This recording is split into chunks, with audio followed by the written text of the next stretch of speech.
inside the barracks for military tales. We delve in the world of cinemas and theater each Wednesday night. For the young and industrious, make a date with us every Thursday at 9 p.m.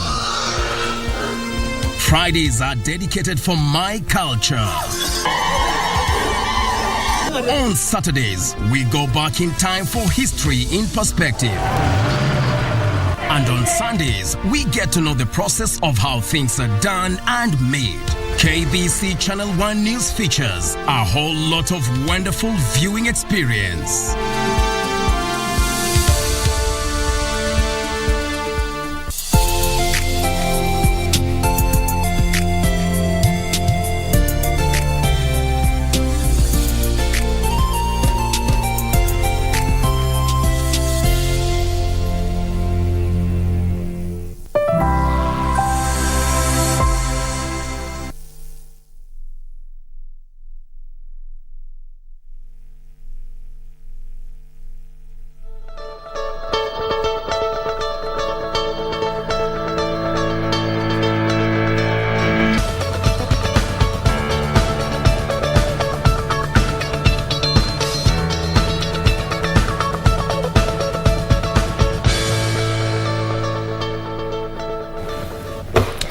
Good morning and welcome to Good Morning Kenya on this 4th day of October. A lot in store for you, also being that day that Parliament is set to commence its first sitting. This is after the President officially opened both houses last week on Thursday. There's so many things that are being looked at to be conversed. The issue of numbers, the issue of setting up of committees, and also this is taking full awareness of the fact that 10 new committees have been added to the existing 33, making a total of 43 committees. Also the agenda setting, as well as just looking into the President's speech. So today becomes the first day of Parliament, and a lot is going to be looked at, particularly that issue of numbers, given the fact that both factions still claim to have majority in Parliament, and particularly in the National Assembly. That and so much more is what we are covering up for you. We also have very interesting conversations coming your way up until 10 a.m. But before that, let's introduce the rest of the crew. Steph. Yes, it's a good morning, a beautiful day, and I'm so excited that I saw the rains yesterday. If you did, well, that's good news, at least for the country, because we have been looking towards, receiving rains for the past few months, which could be something good, looking at the drought situation in the country. And the President, of course, with his cabinet lifting the ban on GMO, has sparked a discussion and different opinions among scientists, others saying that this might not be a safe option, and some scientists being of this opinion that it is good for Kenyans, especially with the current drought situation. So what is your stand on this? You can talk to us at KBC Channel 1. My name is Stephanie Ayeta. Good morning. Victor. Well, I'm still interested on that tweet from Uganda. And Kenyans are not given about it. There's a lot of discussion, people talking like, hey, how dare you that you're trying to say that you can capture Nairobi? And that tweet has, raised a lot of concern. Which muscle strength do you have? Exactly. What plans do you have? So actually that brings a lot of attention from the two countries when you talk of the security and the relationship that Kenya and Uganda has been enjoying for quite some time. And somebody will say that was just but a joke, but hey, some jokes though. All right, good morning. My name is Victor Lo.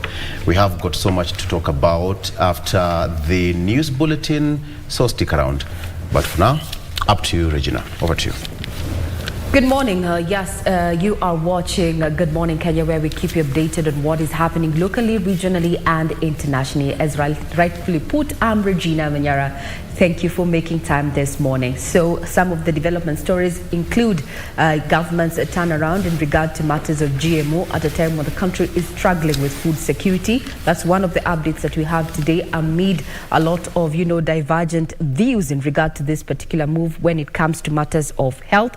And also we are going to be focused on Parliament today, where Speaker Moses Wetangula is going to be facing the majority litmus test, so to speak, between two parties. That's interest factions, that is the Azimio and the Kenya Kwanza. Tyranny of numbers. We've had it before.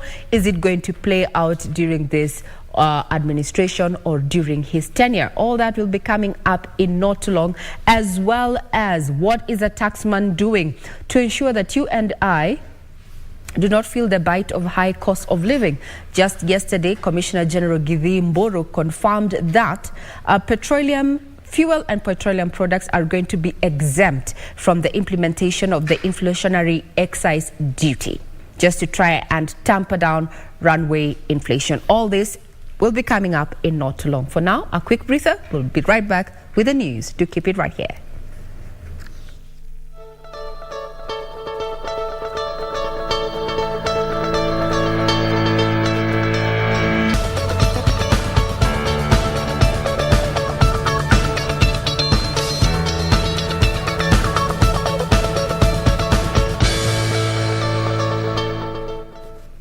It's indeed a fine morning here at the capital, and you are just in time for comprehensive news on In the Headlines. You can get us on Twitter at KBC Channel 1. My Twitter handle is at Ray Manyara. Now we start off with matters of food security, where the government has lifted the ban on open cultivation of genetically modified crops and importation of food crops and animal feeds. In a cabinet memo says that in part, this is part of measures taken by the government to deal with the long-term effects of climate change that has left millions of Kenyans in dire need of relief food attributed to prolonged drought. Benson Rioba with the details. Despite establishing a fully fledged biosafety authority to regulate the import and production of GMO foods, Kenya has never allowed GMO foods in the market, with the cabinet banning GMOs in 2012. Local millers have been grappling with pricey maize imports due to scarcity of non-GMO maize and cereals in the international market. The high cost of non-GMO maize has been passed on to consumers, with a 2 kg packet of flour retailing at a high of 200 shillings in Kenya. In what the government says is a long-term solution to deal with the food insecurity in Kenya, the cabinet has lifted the 2012 ban on GMO crop in the country. While lifting the ban, the government says it has considered various expert reports from the Kenya National Biosafety Authority, World Health Organization, and the Food and Agriculture Organization. Part of the cabinet dispatch read, quote, "In accordance with the recommendation of the task force review matters relating to genetically modified foods and safety in fidelity with the guidelines of the National Biosafety Authority on all applicable international treaties, including the Cartagena Protocol on Biosafety, Cabinet vacates its earlier decision of 8th November 2012 prohibiting the open cultivation of genetically modified crops and the importation of food crops and animal feeds produced by biotechnology innovations." End of quote. The move comes just months after the government allowed feed manufacturers to import yellow maize with traces of GMO after feed millers failed to import a single non-GMO grain due to scarcity in the international market. Lifting of the GMO ban follows a 2019 decision by the cabinet allowing commercialization of BT cotton in the country as the government seeks to revitalize the textile and apparel industry. Kenya becomes the 5th country in Africa after South Africa, Sudan, Burkina Faso and Cameroon to approve use of GMOs. The conversation is rife, especially on social media, in regard to that particular move, if it's going to be the solution to Kenya's perennial issue when it comes to matters of food security. Only time will tell. Now, the Kenya Union of Clinical Officers wanted the government to heighten surveillance along common borders with Uganda and the Western Transport Corridor to minimize the possibility of an Ebola outbreak. Union officials, led by their chairman Peterson Washira and the Secretary General George Gibore, are raising concerns over the general preparedness of the country and counties along the Western Transport Corridor, deemed as most at risk. The leaders spoke as they inspected counties' preparedness to tackle the virus. As neighbors Uganda continue to battle the latest Ebola outbreak in the country, neighbors, Kenya included, have remained on high alert, with line departments putting in place a series of measures to reduce risks of a spillover.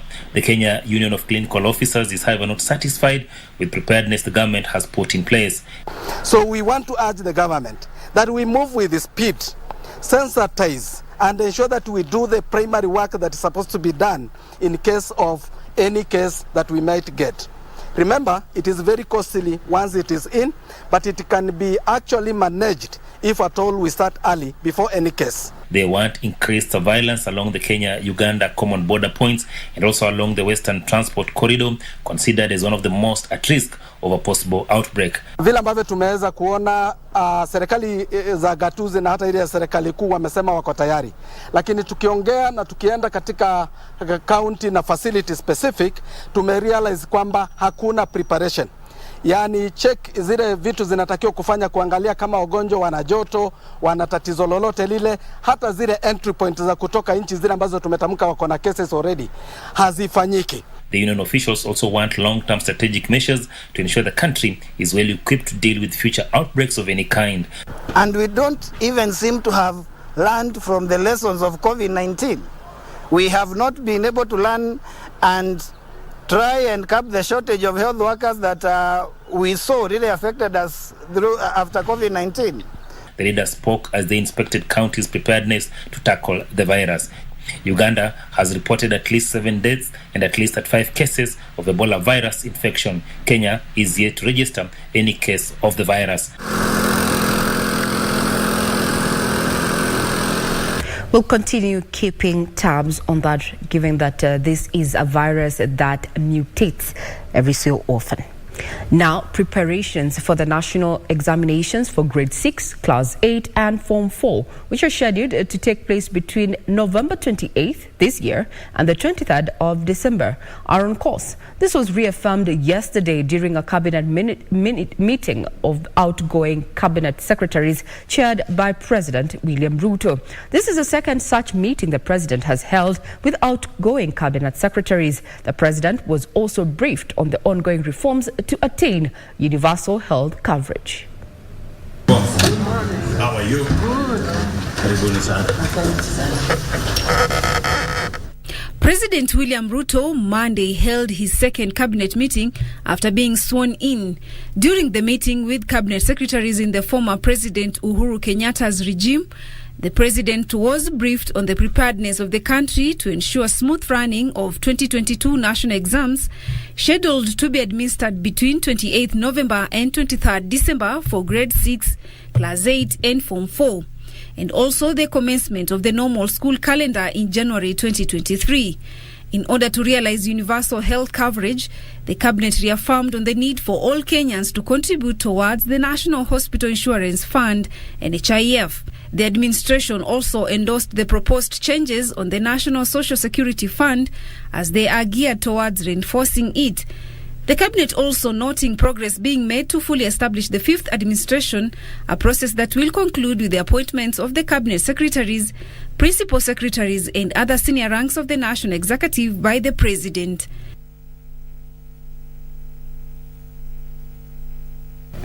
As Parliament resumes today, the conversation is going to run around discussing the president's speech that was made during his first inaugural address of the bicameral parliament, as well as discussing or rather debating on the viability of the proposed 22 cabinet ministers. We're going to be keeping tabs on that.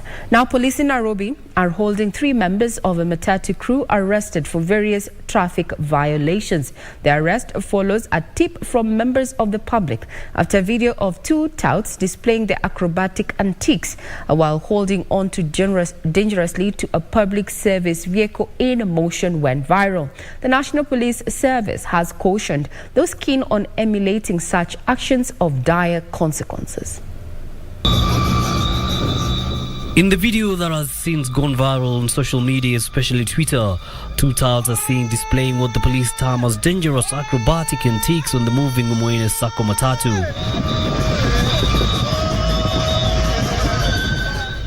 The incident prompting police to move swiftly and apprehend the suspects.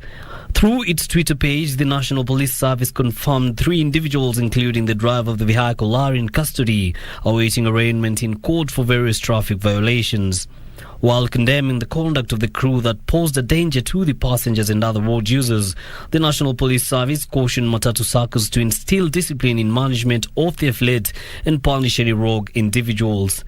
The National Police Service, in partnership with the National Transport and Safety Authority, are undertaking a compliance exercise across the country to ensure conformity to traffic rules and regulations.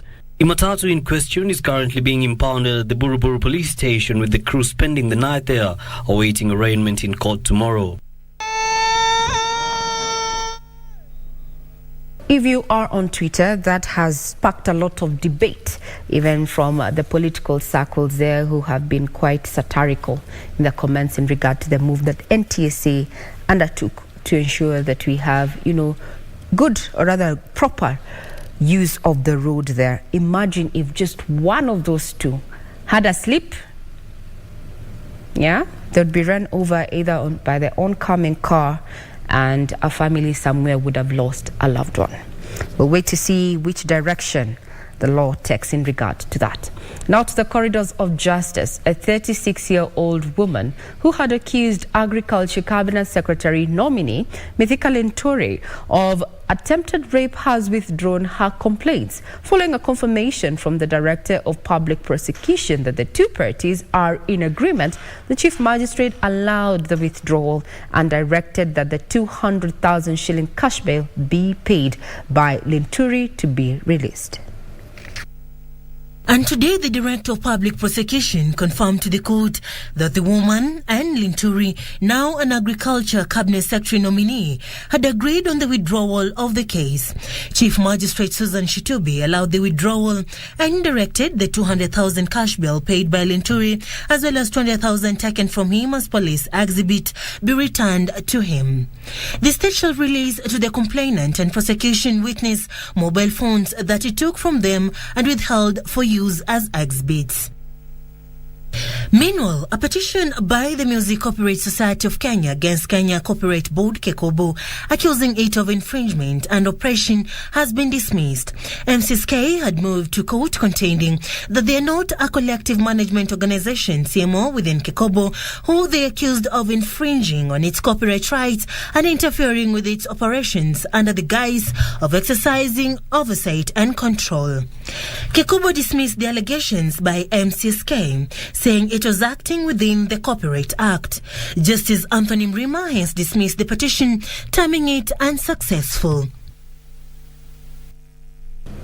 Now to a move that may ease a lot of people's minds, and that is Parliament may be required to legislate on a law that will define the roles of spouses of governors in the public arena amid uncertainty over their functions. The law as it stands does not define such roles, even though such persons have been seen enjoying certain privileges. Kamcha Menza with the details. When governors in various counties get into leadership, their spouses seem to enjoy some privileges. However, questions arise as to how legit these privileges accorded to wives and husbands of county governors are. The question about first ladies at the counties and first men at the counties and first ladies at the presidency and deputy presidency is purely traditional.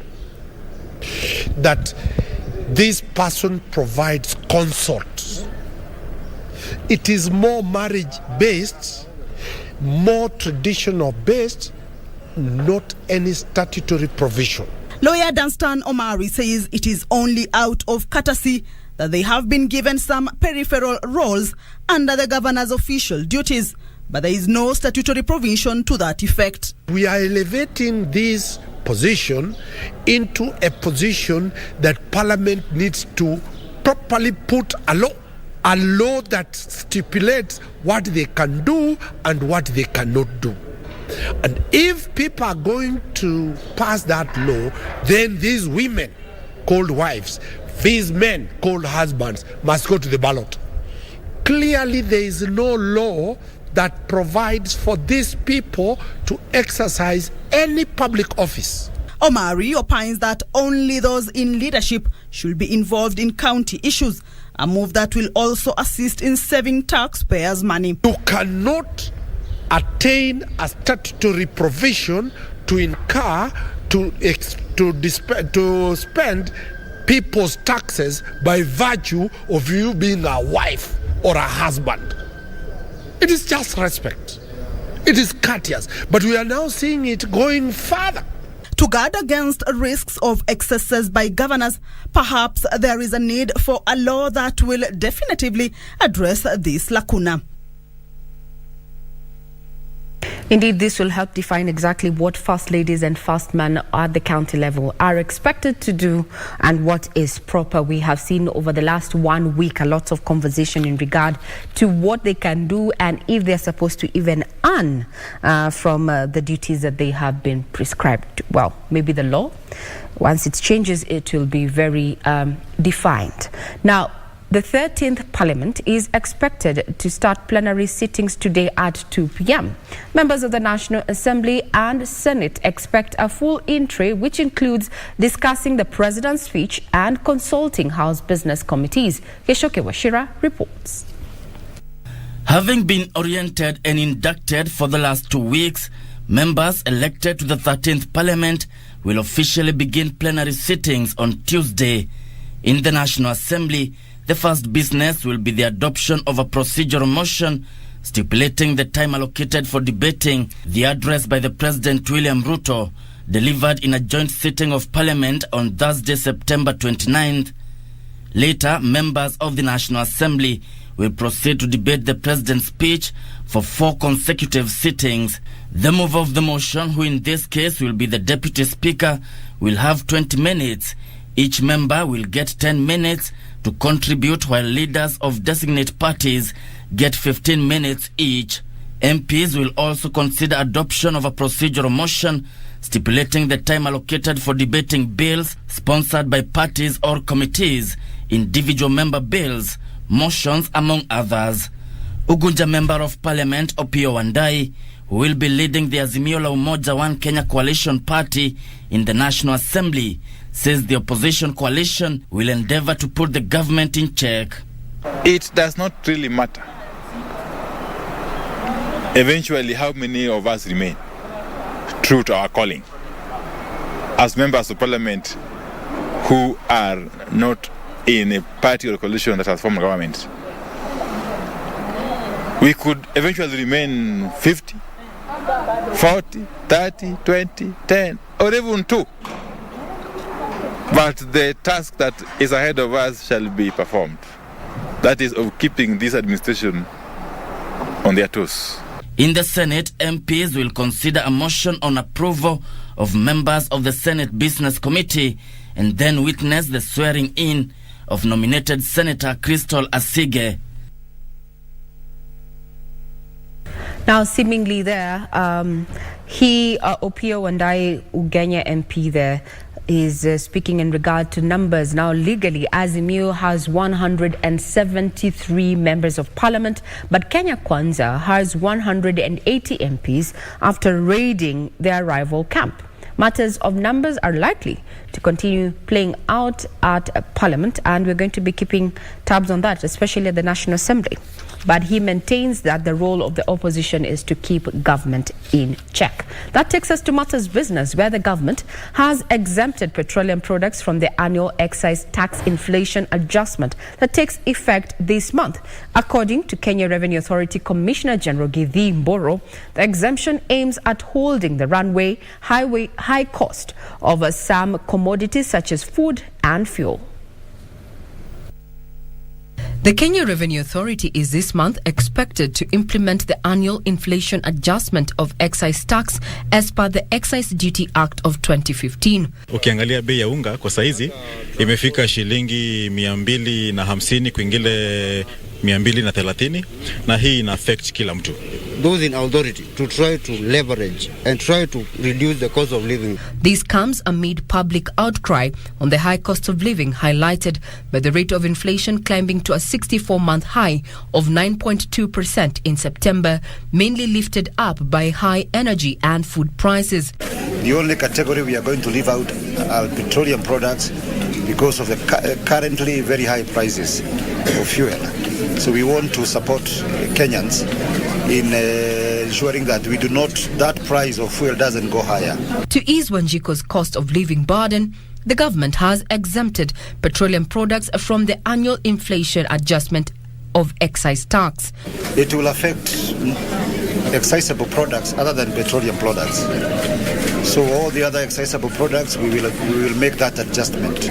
I think it's a very good policy initiative. We support that very, very, very strongly, knowing that every Kenyan, every citizen has an obligation.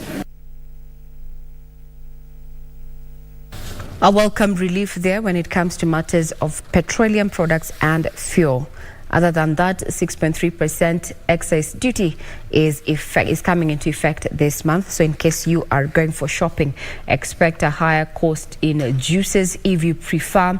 And also your favorite, alcoholic drink there is going to attract that 6.3% excise duty in line with the Excise Act of 2015 in regard to matters inflation.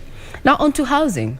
President William Ruto says the government will streamline the affordable housing program to make home ownership a reality for low-income earners. The president said he will work with legislators and development partners to find the most viable formula in achieving an affordable housing plan.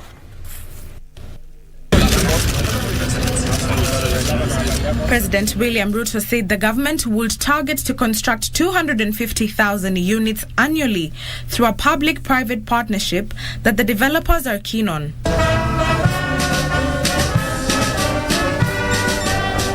And on Monday afternoon, President Ruto was at the meteorological site Mukuru in Nairobi County for the inspection of the ongoing affordable and social housing project. Here, the president said the government's housing plan was premised on ensuring there is land, technology to build houses faster and in a cost-effective manner, and financing both for construction and mortgage. I am certain that land will not become an impediment on matters of delivery of our housing plan. He said the government is keen on ensuring those living in rented houses become homeowners through the rent-to-own mortgage plan, where those paying 3,500 shillings in rent will now pay 3,000 shillings as mortgage, and in 20 years, the houses will belong to them. We have established the Kenya Mortgage Refinancing Company that will support the whole mortgage enterprise and backstop some of the challenges that will come with acquisition of mortgage. President Ruto said the housing plan will provide decent shelter for low-income earners and create jobs, noting that Jua Kali and TVET institutions will be engaged in mass production of doors, windows and hinges, among other products. We intend also to grow enterprises, the people who will make for us doors, the people who will make for us windows, hinges, and all the other construction products that will be required for us to complete these houses, including windows, window sills, and everything else that will come along. He appealed to legislators to support the Housing Fund Bill to help the government provide cheaper mortgages and enable millions of families own homes. For the first time, Your Excellency, the fund is partnering with government to do developments in the scale necessary to address the nation's housing needs. On to sports, where Mombasa-based ICT expert Fami Bajaber has beat a field of 200 golfers to be crowned a DTB Golf Tournament champion at the Nyali Par 71 golf course in Mombasa County. The bank will be hosting 3 other tournaments before the year ends in Eldoret, Kericho and Kisumu. Fami Bajaber emerged victorious after beating a field of 200 golfers at the Nyali Par 71 golf course in Mombasa County. Playing off handicap 13, Bajaber garnered 44 Stableford points after carding 21 and 23 points in both 9 to take the day. The club's former chairman Dinesh Sasan, playing off handicap 13, was the men's winner on countback score of 41 points after tying on the same score with handicap 22 Tom Soigwa, who was the runners-up. JC Patel playing off handicap 26 and 39 points and handicap 17 Ali Isaac on 35 points were the best seniors and juniors winners respectively. DTP Director Sales Dr. Kennedy Nyakomita of Muthaiga Golf Club playing off handicap 20 scooped the staff prize after returning 30 points. In ladies category, Janet Wasike emerged the winner in handicap 32 after carding 41 points. Well, started off shaky, but managed to collect myself together and had a very, very good round of golf. Yeah, so I played 4 over gross, which is way under my handicap because I'm currently handicap 13. So I'm looking forward to lowering my handicap to a probably single handicapper. And we're very happy to be associated with this brand with the red color. Bringing out 185 golfers on a day like this was an exceptional number. This was the DTP's second golf tournament this year, having successfully hosted a similar event at the 72 Paul Kakamega Sport Club. The bank will be hosting 3 other tournaments before the year ends in Eldoret, Kericho and Kisumu. King Orimwangi for Channel 1 Sports. Now that puts a cap on Matters News. Remember, further details are available on our website. And before we move away from Matters News, is that yesterday the Kenya Revenue Authority launched the KRA TV station, which is a web platform to allow for more interaction between the taxman and the taxpayers, as the Taxpayers Week commenced yesterday. And a report indicates that Rongai, Hurlingham, Adams and Kitengela lead in gender violence cases. This is a report that was made public and we're going to be keeping tabs. Remember, our website is live for your perusal. That is www.kbc.co.ke. For now, we take a quick breather. We'll be back with what has been making headlines as captured by the various dailies we have in studio.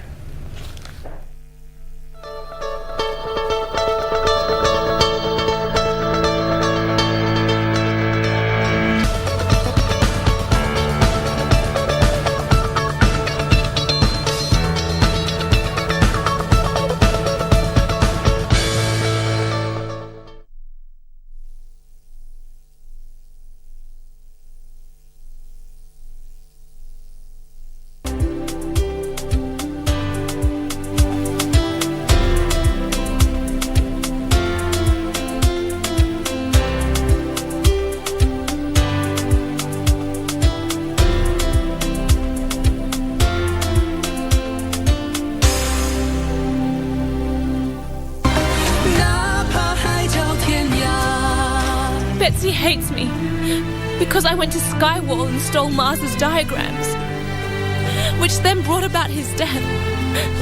It's been so many years and she can't let go. Not after all I've done for you. If it weren't for me, there's no way you would have become the king. You chose to forget me, not because I took your eyes away, but you wanted to forget what we had. The one you've been waiting for all these years is actually Mars. Did he finally figure out that Echo was Betsy? Whenever I come around and you don't want to see me, you always use the same excuse. Do I?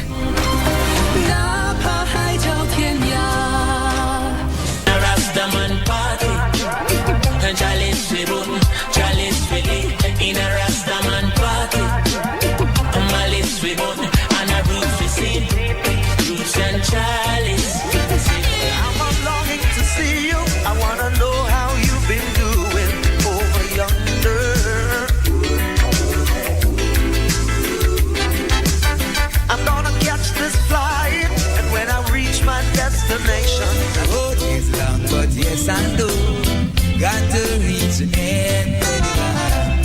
Here and I can't stop the rest. I've got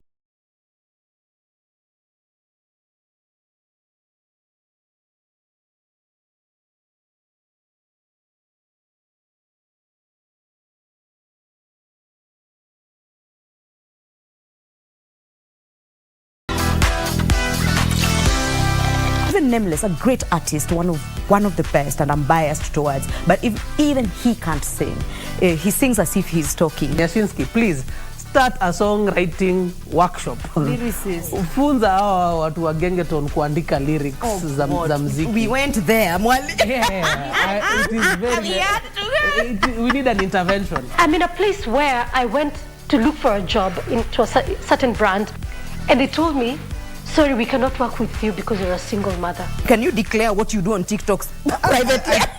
I follow Asiad. That one is... that one I follow. Wewe kama mbaba.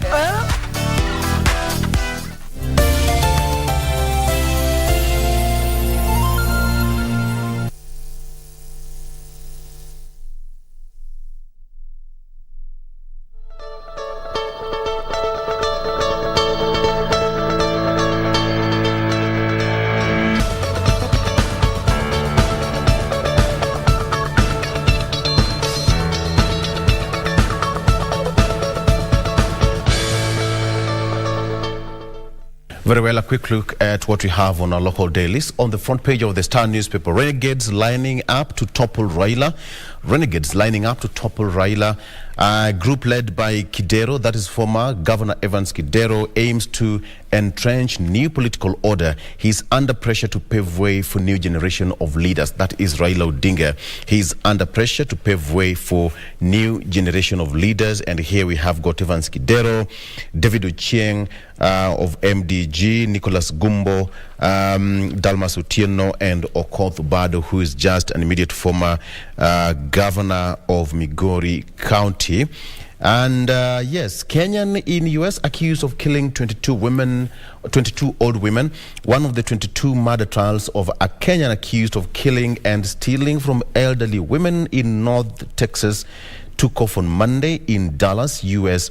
That is Billy Chimirmir, who is 49 years old from Eldama Ravine, will face charges for the murder of Mary Brooks, one of the women he's accused of killing between 2016 and 2018. Relief after KRA exempts fuel from inflation tax. The price of fuel will not go up just for now after KRA spared a 6.3% inflation adjustment.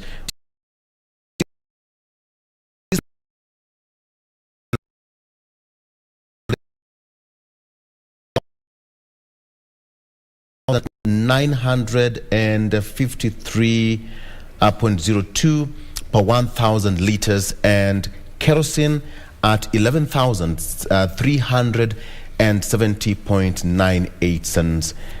There you have it. Government lifts ban on GMO after 10 years, giving you details here. That's according to the memo, which was according to the 3rd October, the ban has been lifted in accordance with the recommendation of the task force to review matters relating to genetically modified foods and food safety. Only South Africa is growing GM maize on commercial basis. That is, as far as that's concerned, of course, the cabinet had their meeting yesterday. U.S. trial of Kenyan accused of killing 22 women begins in the U.S.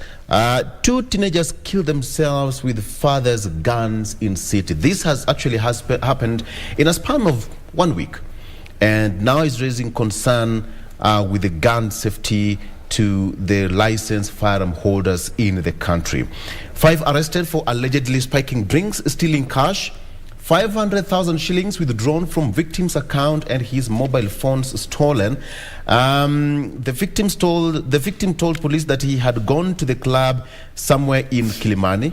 Not Kilimani, rather. That is, they were accused of stealing and stupefying and stealing from a reveler at a popular club along the Eastern Bypass, that is in Kiambu County, not Kilimani. The 5, including 4 women, are alleged to have spiked the drink of their target with a sedative. Now, police said that the arrest followed 2 weeks of investigations. Detectives recovered 8 mobile phones from the suspects. So this is what happened. The gentleman went, on September 15th at around 8 p.m.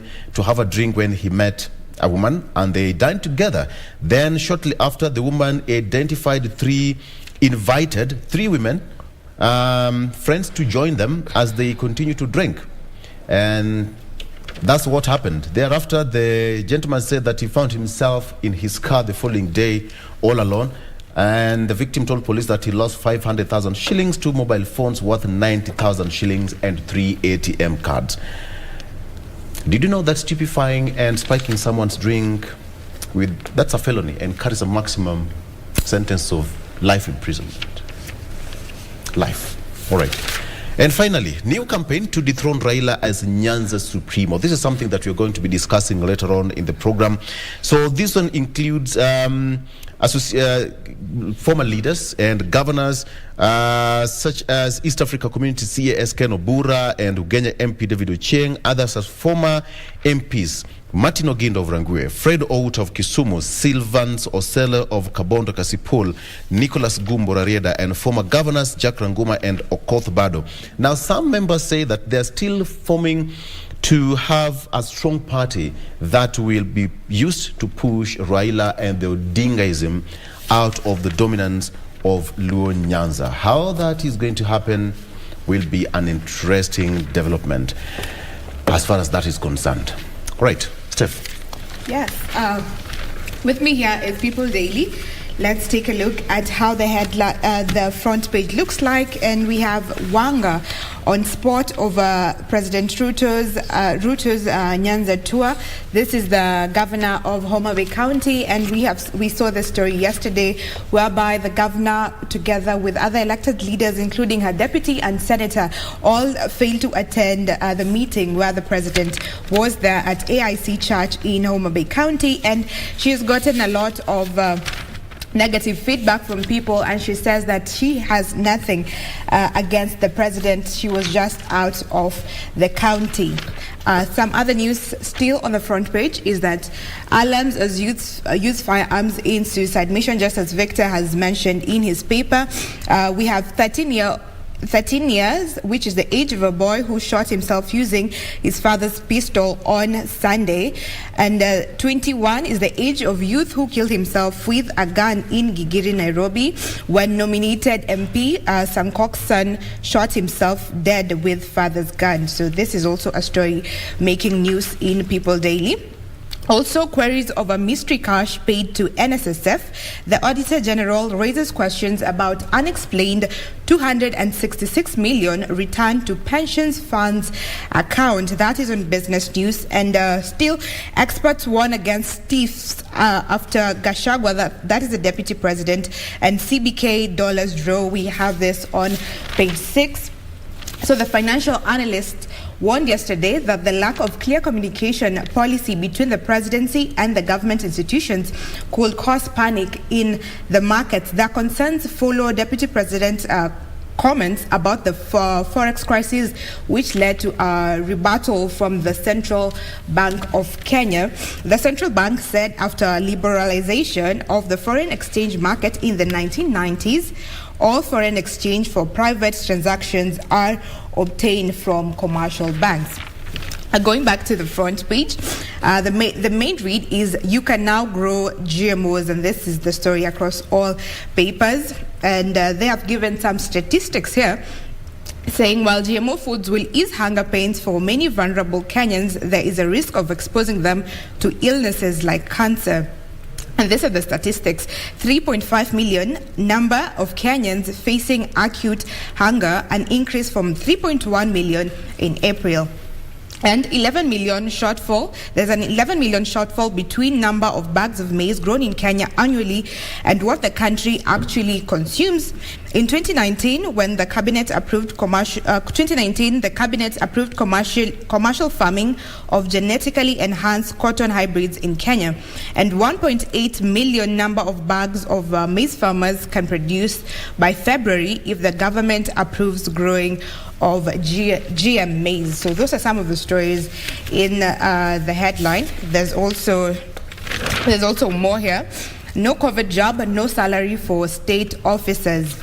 Well, all civil servants who were against COVID-19 jobs have suffered a major setback after the Employment and Labour Relations Court declined their bid to stop the state from the mandatory vaccination, while dismissing a suit by members of the Kenya Catholic Doctors Association. Justice James Rika said it is unlawful for any public officers' employers to stop their salaries and allowances for those who refuse the vaccine jab. And the judge continued said that the public officers mandatory vaccination directive by the government of Kenya, which was issued on August 23rd last year by the head of public service, John Kinyua, does not amount to human medical experimentation. And lastly, on this, I would want to highlight one more story where 43 bars are to be closed down due to noise, and this follows a complaint by Kenyan blogger Robert Alai some few days back, who sought for regulations of entertainment joints in Kileleshwa. So about 43 entertainment joints in Nairobi will be closed down for noise pollution. And the Nairobi City County Alcoholic Drinks Control and Licensing Board has commenced the revocation of licenses of noise entertainment joints in accordance with the Nairobi City County Alcoholic Drinks Control and Licensing Act 2014, Section 21(1) and Section 35(3). So those are some of the stories in People's Daily. Doreen. All right, Raila versus Ruto, D-Day in battle for Parliament, and as you've already said, that today is the first official sitting for both houses, National Assembly and Senate, and what is being expected is just that major clash in Parliament, particularly National Assembly, over who takes the majority slot. This is even as both coalitions still insist that they carry the day when it comes to that position of majority leader. But just going by what we have here, this is a letter that was drafted by the Registrar of Political Parties and the Ritu, dated September 7th, to the acting clerk of the National Assembly, where she noted in that letter that 26 political parties that signed the Azimio Coalition Agreement on April 21st got 185 members of parliament, and the Kenya Kwanza got 164. But also what is largely coming out, particularly as per Article 108, Section 2 of the Constitution, is that a person who is to be the leader of majority, this needs to be the leader of the National Assembly from the largest party or the largest coalition of parties. Now, what is being profiled is that Azimio is actually a coalition party and not a coalition of parties. And so what they're saying is that Azimio only fronted one candidate, which was the president, whereas these other parties inside were independent parties inside a larger faction. So we wait to see how all this will play out, even as all eyes will be on the Speaker of National Assembly, that is Moses Wetangula, to see how he will determine on this matter and actually who at the end of the day will carry the day when it comes to having the majority of the numbers in the National Assembly. Away from that, also to one of those stories that is really making headlines, that is on the matter of GMO, where obviously, as rightfully put, the cabinet lifted that ban yesterday, and this is after 10 years of that ban being in effect. Also, again, some of those issues that were coming out were the health concerns, as in respect to GMOs, as well as the environmental conservation sustainability. But largely what also informed that fact is because of the issues that we've been grappling with as a country, that is the issue of food security. So this is just some of those issues that are set to be addressed by the lifting of that ban. And also, fuel now exempted from new KRA taxes, and even as that is happening, the excess duty on some of those range of goods will include beer, bottled water, juice, sweets, and also cigarettes. In fact, this is a conversation that we'll be having later on to just look at the impact of taxes on some of these goods, particularly cigarettes, and to try and see how this, in essence, reduces the intake or the use of some of these products. So then this is supposed to be taking effect.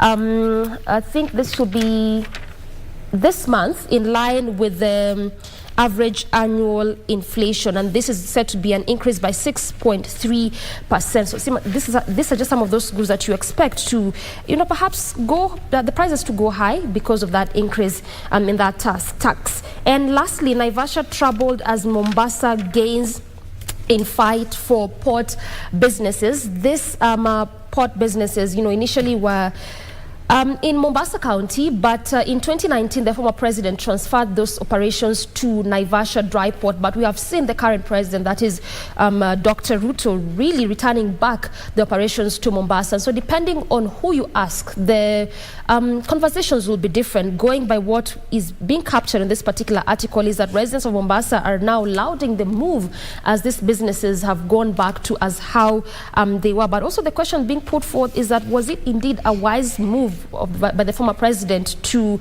have moved those operations from Mombasa to Naivasha in 2019 as it were?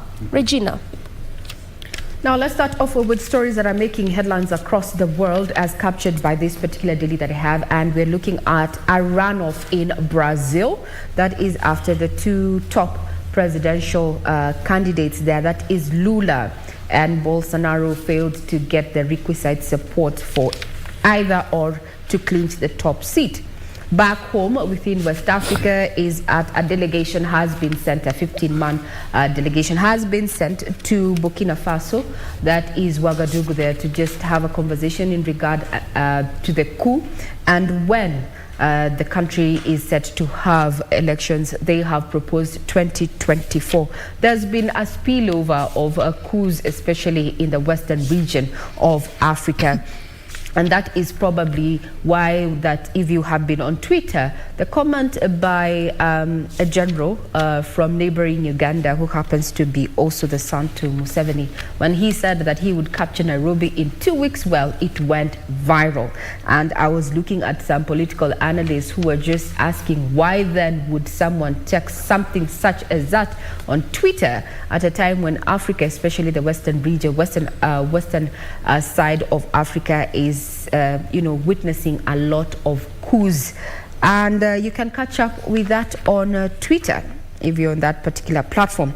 Now away from matters world news, taking you back home, the front page here is totally focused on the move by government to lift the ban on GMOs there as its quest to deal with matters of food security at a time where over 20 counties, the residents there are staring at starvation owing to drought there. Then also there's a pullout here that is quite detailed in regard to the consequences of the removal of the fuel or the petroleum subsidy there, that show a sharp increase in the cost of fuel last month. In the next less than 10 days or so, we're going to have another fuel review.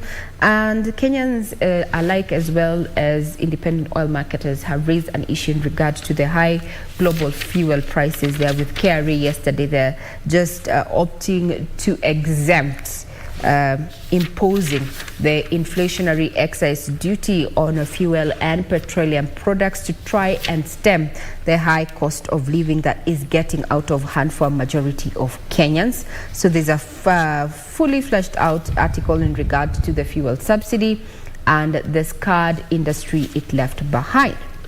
Talking about what is going to be happening this afternoon from 2 p.m. when Parliament resumes there, and the first order of business being to discuss the president's, or rather debate the president's speech that he delivered in his maiden speech last week of September there. Litmus test as Wetangula faces over majority ruling. There's been a question of who owns the numbers in Parliament, with Azimio legally having 173 members of Parliament and Kenya Kwanza boasting of 180 after the Kenya Kwanza team raided their rebels camp there. We'll be keeping tabs on that, with more so getting reactions in regard to the GMO issue. What are farmers saying in various parts of the country? We have had the issue of GMOs, especially when it comes to cotton, maize and such, a debate that did not just start yesterday.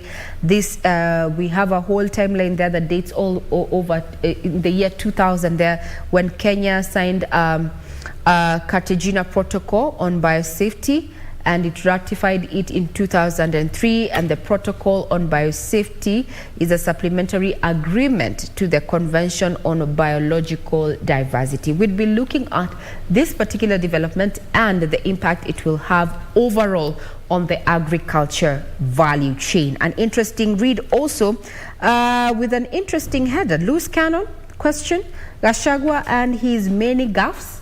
Well, so much has been said about the Deputy President, that is Rigathi Gachagua, who is fondly referred to as Rigiji. And in some human interest thought is that he said in an interview with one of the media houses that he has, directed his sons to find the lady who came up with Rigiji. And she's bound to get a cash reward. This is a header here on this particular daily. You might want to have a look at it.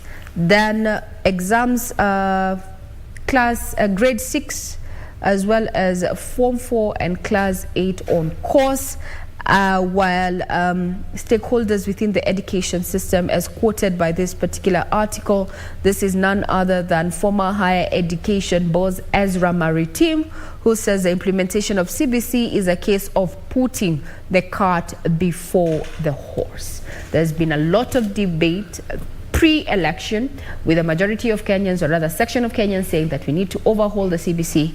But once government was sworn in, it was clear that CBC is here to stay, and a task force has been set up to ensure that as CBC stays, it remains relevant and it is as seamless as possible, transiting from 844 system to CBC. Well, that puts a cap on matters what we have in the daily.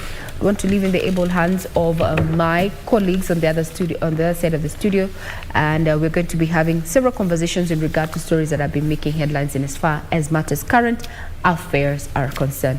On my end is I wish you a pleasant viewing ahead. Regina. So Rigiji says, the deputy says that his sons to look for why his sons? I mean, I don't think that is a preserve of the deputy president to go looking for the person who came up with his nickname. So I think he looked at the issue of it would be easier for his son to get the lady than it is for him and his resources. And as far as the deputy president's office is concerned, well, I think it should be. What gets me is that she will actually be rewarded. In fact, she said that this would be a good move for that lady or the lady to even see how, she can improve her life, maybe start a business or something. True, and the lady was already found because she was interviewed by one media house, so I think the work for the sons is quite easy because she's already known. Just imagine how her luck is just all of a sudden, just by coming creativity. And yes, she is. Somebody said that in whatever you do, give it your best shot, because that is what God will use to expose you. So if you're good at giving nicknames, just give the best. Go all the way. Well, now this puts actually more emphasis on content creation in an age where we are seeing influencers actually, driving traffic for products and services that they are advertising. I think this is a new age, and that's the beauty of online, or rather technology as it is, and this is where we find ourselves. Very true. All right. I see Dr. Ratish already here. Doctor. Hiya. Karibu.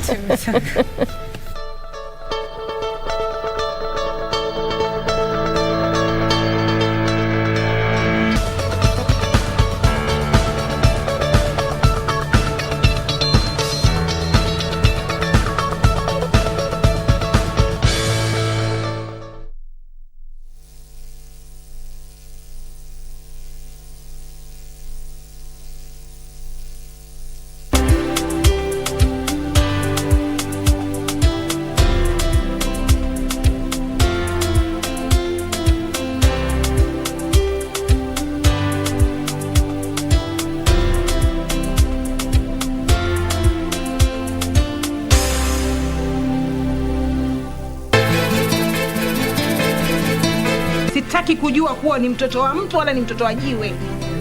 La msingi sitaki kusikia hata jina lako likitajwa katika hii nyumba yangu. Mimi nakwambia huyo Kahindi na ile tumbo lake leo tanikoma. Kahindi. Ninge chooni kwani na maradhi chooni mimi. Lakini starehe yako wewe kuja hapa na kusikia harufu ya choo. Kana iko wapi? Sikuwa na raha walipokuwa wanakushu.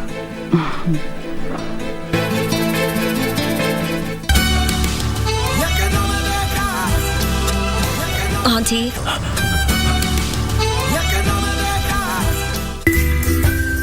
akiwa serious, akuwe serious. Life cannot always be too serious. Yeah man, what's up here? Hello? We've got to take some time off and laugh and laugh. And we tickle you down with lots of laughter. That's why I'm saying I'm who is who. Huh? With satire like no other. Tell him to bring it on. Dakachapa.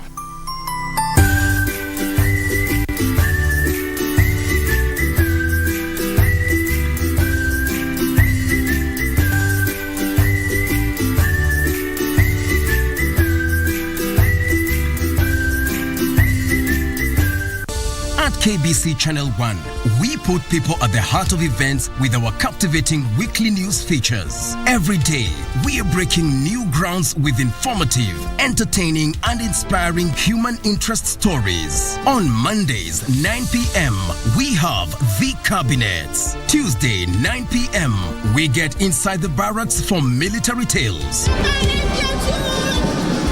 We delve in the world of cinemas and theater each Wednesday night. For the young and industrious, make a date with us every Thursday at 9 p.m.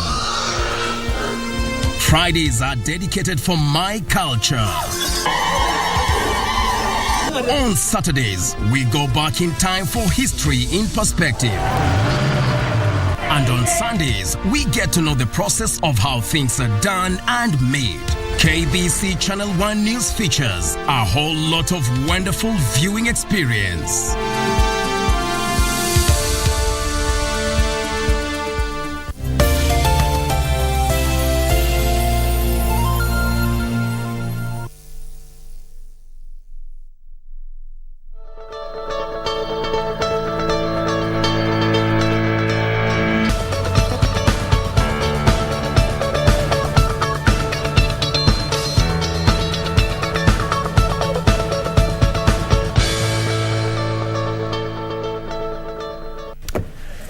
All right, welcome back, and it's now time for us to get into the next segment, People and Politics. I want us to focus on matters that is going to be affecting us today, and of course, days to have. A lot is happening.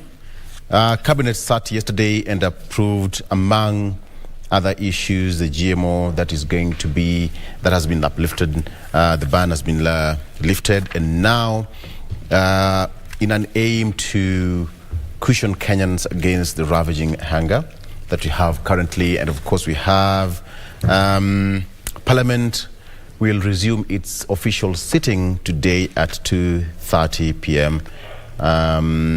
So a lot is expected in terms of legislation and what we should expect. All right, politically speaking, we have Dr. Joseph Rotich in studio. I'm also joined briefly, shortly, by Gilbert Awino, who is a political analyst and lawyer. Daktari, karibu sana. Thank you so much, hello. Welcome to the program. So far, so good. We are making progress as far as the government is concerned.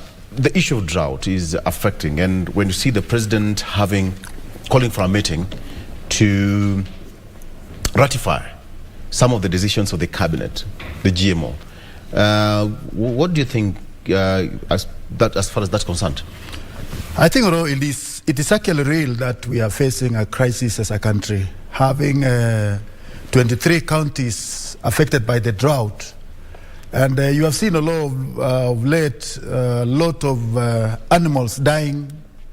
It is catastrophic, and it is actually a crisis that the government must actually look into ways and means of saving the people.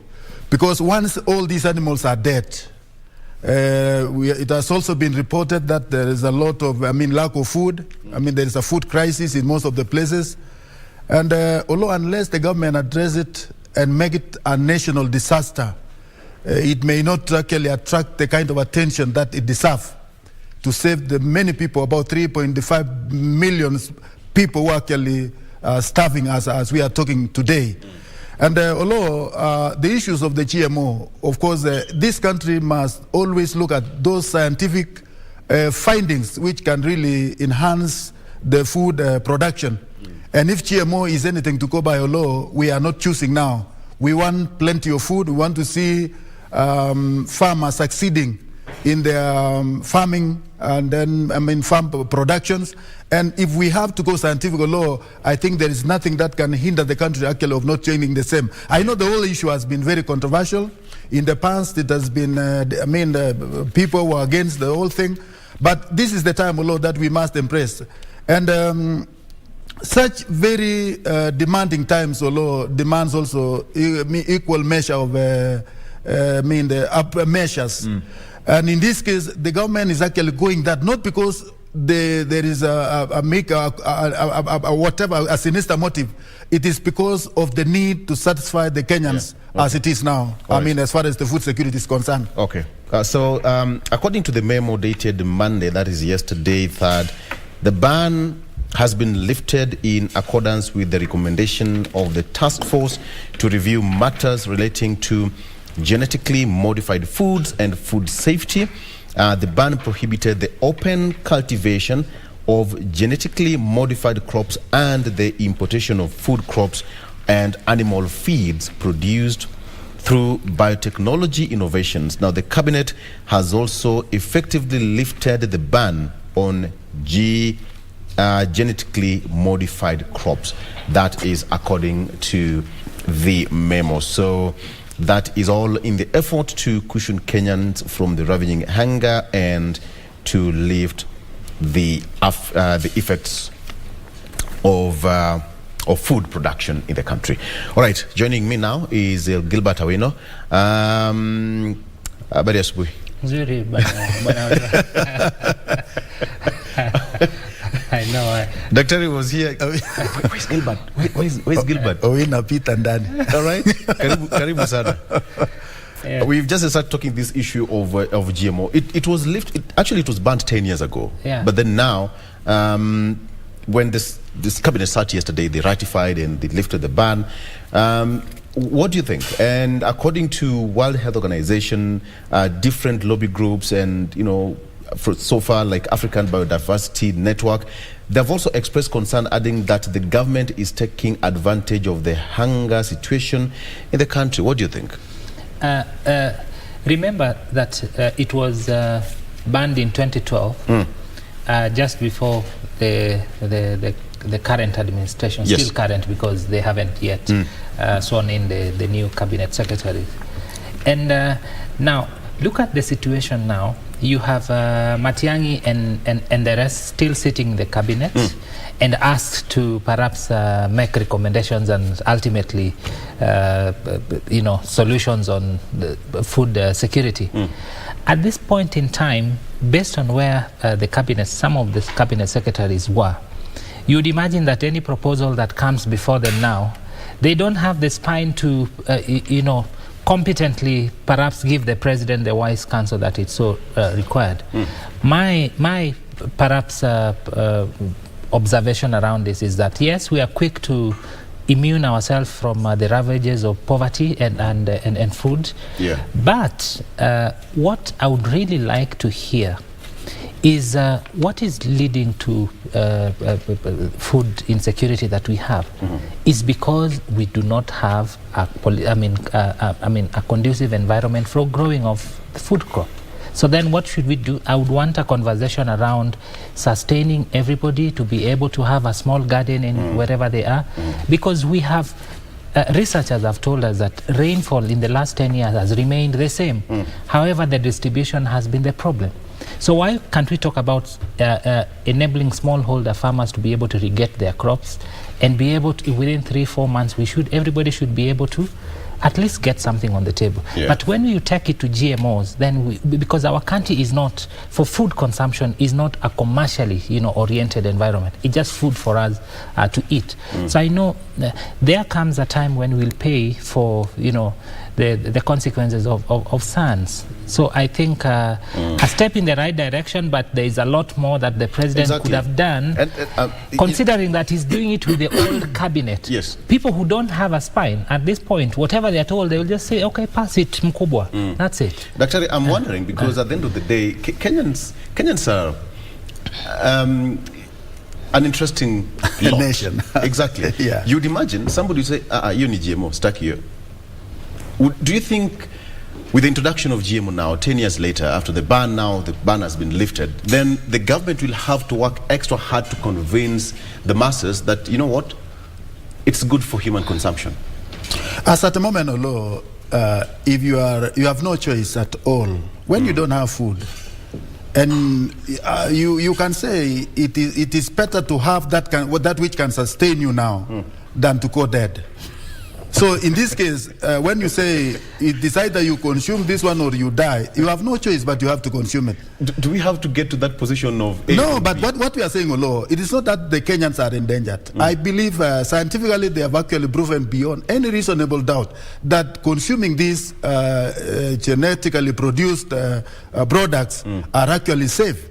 And in any case, I believe they have gone to, they have widely consulted, away from even the ministers themselves.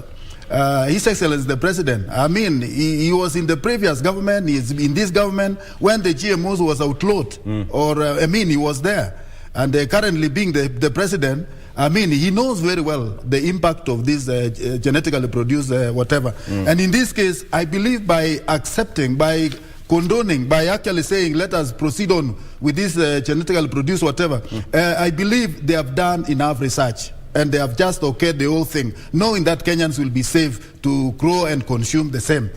And although as about the agriculture law, so many things have actually been, they have discouraged the agriculture in general. You talk about the fertilizers, which have been very expensive. It was already 6,500. And then you talk about the high quality seeds which had been compromised. Yes. You talk about the hybrid and all this and that. We used to have high quality production of seeds, which of course some intruders actually entered into the market, and you found that most of the seeds that farmers actually got in most places actually were fake ones. So in this case, that discouragement came about because I think Kenya Bureau of Standards must come up and live up to the terms that they must scrutinize everything before it is actually and even public participation and sensitization, because people will be adamant. When something which was banned 10 years ago and now the government has now brought it back to the market, you would imagine, my question is, do you really think now it will have to go back to the government now to start convincing the masses that this is the situation, this thing is good for human consumption, so you go ahead? Really, not even up to the government. Eat we shall. However, the consequences will come later. Daktari here has said that in Ruto was in the previous government, but these things were actually banned by the Kibaki administration. It is not that GMO is bad. I used to write on agriculture before, and my interactions with scientists, especially in the field of food security, that GMO is not bad. The challenge that comes with GMO is that you open it to now shrewd players doing everything they can to get you food into the market. Your woman rep, Sholei, had presented to Parliament a bill that actually wanted to bar the issue of GMOs. Yes. Because the question was that around last year, but even 2019, 2021, I don't know, I haven't had her speak about this now, because the question was that there are a lot of pesticides that are being used, particularly to be able to grow as much food as we can. However, some of these chemicals have been known perhaps to consequently lead to cancer cases. And therefore, the issue around the pesticides, particularly, and herbicides that are being used. One of the companies that has been prominently mentioned is Monsanto, that makes Roundup. And Roundup, even in the sugar sector, if you speak to people who are in the sugar sector, they would tell you that Roundup was one of the fertilizers that perhaps people are really afraid of using. So GMOs are not bad, but what it opens up as to, there are many manufacturers that will bring chemicals into the market that perhaps have not been sieved, and then the consequences of this, they will give you the product you want, but ultimately people pay the price. So it's about to scrutinize, and the government now. Yes. Now the government will now have to come out clearly, Daktari, to supervise and be on the ground literally to ensure that the production, the whole process of having GMO in the market is well done? What do you think?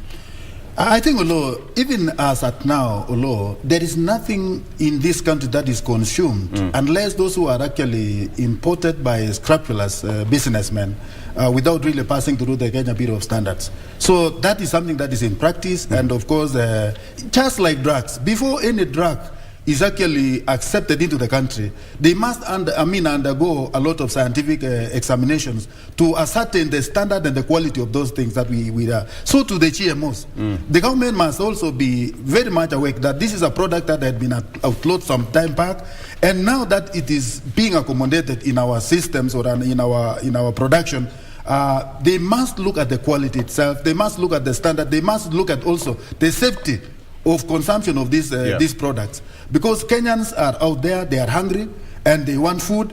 So they may not be able to choose so much as to what is it that we have been given. Not unless we shall be taking 2 products or 3 products or how many types of products into the market, so that we ask the consumers, can you now choose which one? Can you take GMO or what? Maybe they can label this whether this is the GMO production, and this one is just like when you go to the car spare parts, you will put this is genuine, this is not genuine. I think if we go that direction, Kenyans will choose for themselves what they want. But so long as the quality, the safety of the people are actually ensured by the Kenya Bureau of Standards, that these things are safe and they are safe to consume. All right. So finally on this one, Gilbert, what do you think? How should it be done? A particular segment of people should be given the mandate to oversee the production of GMO, or should it just be open, that I can go to any agrovet and get seedling and go ahead? Awareness is good, so that the consumer knows that what as Daktari is saying, that what I'm about to buy is a genetically modified so product. You have a choice. You have a choice. Yes. However, it doesn't just go end at that. You indicate that in this product, there is this particular herbicide that was used, this is the percentage, then you decide for yourself. Actually, that is what Cholet had actually wanted. We have about 40 herbicides and pesticides in this country that are known to have adverse effects. Which were banned in some other countries. In some other countries, by the way, even some of these companies have been banned in some other countries. So since we also need food, and when you're hungry, you have very little to bargain. Ukinipatia ugali, I will eat and ask whether that ugali is good later. You're gonna go dead. You're gonna go dead. I'll eat and ask, by the way, ilikuwa nzuri. Yes, but I think that enhancement of information around this and awareness, and particularly the segmentation of the chemical components in this thing, so that I choose. But we must also speak about self-sustaining agriculture through irrigation. How will it bridge the gap? That it will bridge the gap, because we just need water, because what has brought the food situation we are having is lack of water, lack of rainfall. And yet there is a lot of water in this country that perhaps is just not well distributed. So the conversation around irrigation farming must begin immediately. Yes, it's not being spoken about. All right. Yeah. I think that's okay, because when we talk about food, all of us depend on food. So at one point we'll find it on our table. So I think that was a perfect way to start the discussion. All right. So Parliament resumes today, gentlemen, and a lot is expected. But one of the things that mostly will feature in the floor of the House is the President's speech last week, and some of the, whatever will be on the order paper. Doctor, let me start with you. What do you think will be the beginning of the first official sitting of the Parliament today? I think, I think they have to come up, they are planning to come up with the leader of majority and all those things that you can imagine. And of course, that is the person who will be key in the whole parliamentary process. And in this case, those who have the majority members of Parliament will carry the day. And once we have those ones, the Parliament will keep it running. I mean, there is nothing more that will... And let me tell you, the arrangements, I call them arrangements because they are still preparing themselves to do the day-to-day business that we elect them to do. Whatever the arrangements that they are having, electing the leader of majority, electing what and all this and that is their own business. But the most important thing here, is that the business now of what should be happening in Kenya is actually taking its shape. And once they have themselves in place, I mean, the leaders of different groups are actually in place. That's because now they are saying there's still the issue of Azimio and Kenya Kwanza. Some are saying these ones, I mean, both of them are claiming that they have the majority in parliament. Whichever way it goes, although I think we'll live to see what will actually unfold once the election is done. And the issue of numbers. Yes. 130 something, 180 something. Yes. The issue, it's two-sided. Yeah. The political aspect and the legal aspect. Yeah. How will it play? It's really going to be a tussle, but I hope good manners will prevail.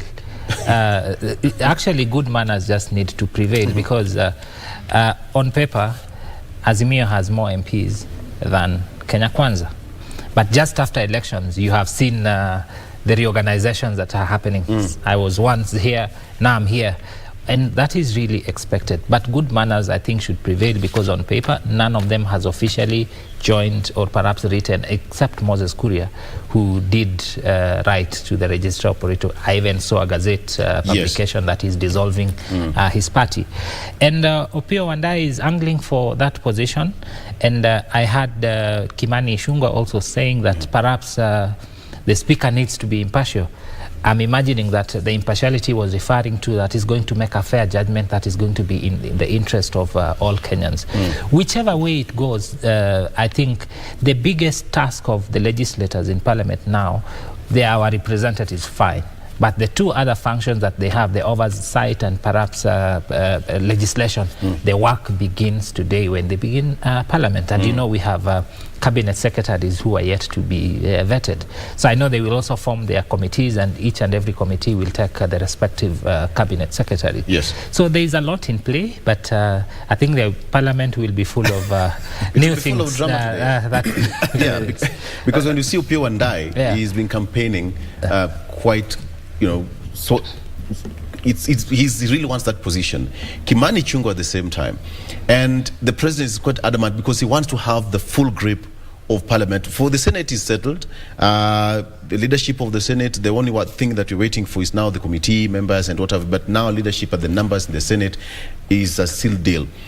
Doctor, when you look at the formation of Parliament, the way it's going to be today, when you have from the Speaker, all the House leadership belongs to the belongs to the ruling coalition. That's Kenya Kwanza.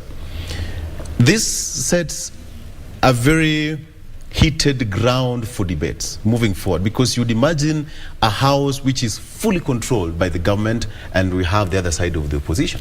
I think, although you can remember last time when we had the presentation here, we were discussing about what we were witnessing at the County Assembly of Nairobi. Yes. Whereby Azimio had the majority of the MCAs and they were going to elect the Speaker.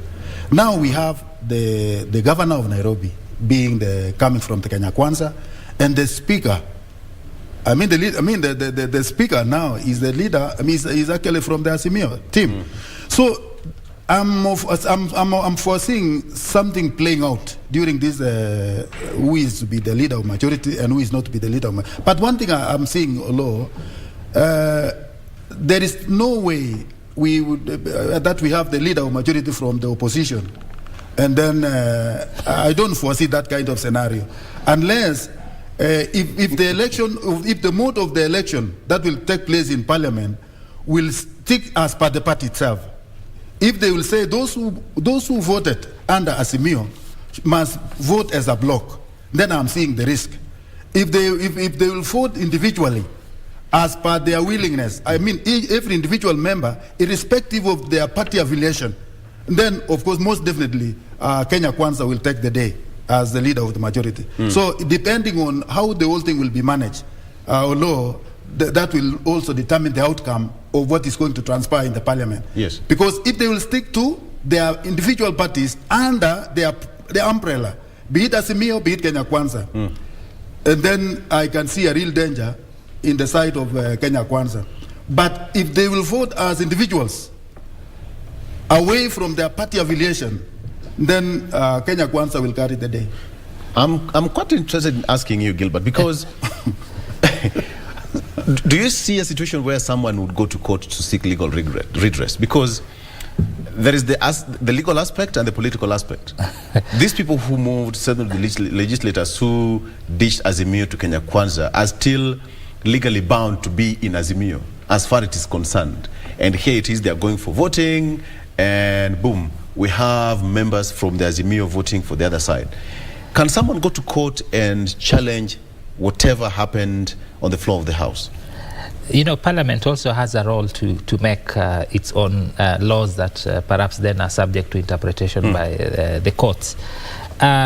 Voting in Parliament is usually by secret ballot, and there is no law that says since you are voted as Kenya Kwanza or as UDA or whatever party, then I have to vote for this particular candidate. So therefore, if the party or perhaps the House so wishes that they would like someone, then that's the person who is going to be. But my view, or perhaps my hunch, is that I know William Ruto is keen to have an Aden Duale kind of leader of majority like we had in the previous administration, because the majority leader is actually the fulcrum of the House, is the link between Parliament and the State House. Yes. And they are not going to sleep until they make sure that they have the majority leader. I will not be surprised if Kimani Ichung'wah becomes the leader of majority, because as it is now, Azimio, perhaps they will ask, even if we had it. So what if it goes the other way and Azimio carries the day? Then so be it. People will have voted. Life continues. However, that really would dent perhaps the interest of the Kenya Kwanza, because remember, they have an agenda they would want to. There is legislation around amendment of National Hospital Insurance Fund, for example, and all these other bills that he is proposing. Now you can imagine you have a majority leader who is not whipping members in the interest of the legislative agenda of the president and the Kenya Kwanza team. So that really would be counterproductive for him, and they will not sleep. Based on what had happened at City Hall, they are not going to repeat it in the National Assembly. You can take that. Doctor, what if? Me, I'm not saying what if or law, not because I'm rigid, but going by what is supposed to be done. I mean, the kind of, you know, if you have the leader of majority, that means much of what you want to do, much of what you are anticipating to do as the executive, you may not really achieve it if you don't have your own man on the ground. So there is a possibility that everything will be done to make sure that a man or a woman from Kenya Kwanza wins as the leader of the majority. Because they have done all the rest. Why not this one? There will be no miracle alone. Kenya Kwanza will carry the day. Kenya Kwanza will carry the day. Gentlemen, let's take a break, and when we come back, I'd still have a lot for us to talk about. When you look at the front page of the Star newspaper here, renegades lining up to topple Raila Odinga in Nyanza. We have got Evans Kidero, David Ochieng, Nicholas Gumbo, Dalmas Otieno, Okoth Obado, and so forth and so on. We're going to discuss that when we come back. How possible is it? All right. I have two gentlemen, Dr. Rotich and Gilbert Awino. Thank you. We'll be back shortly.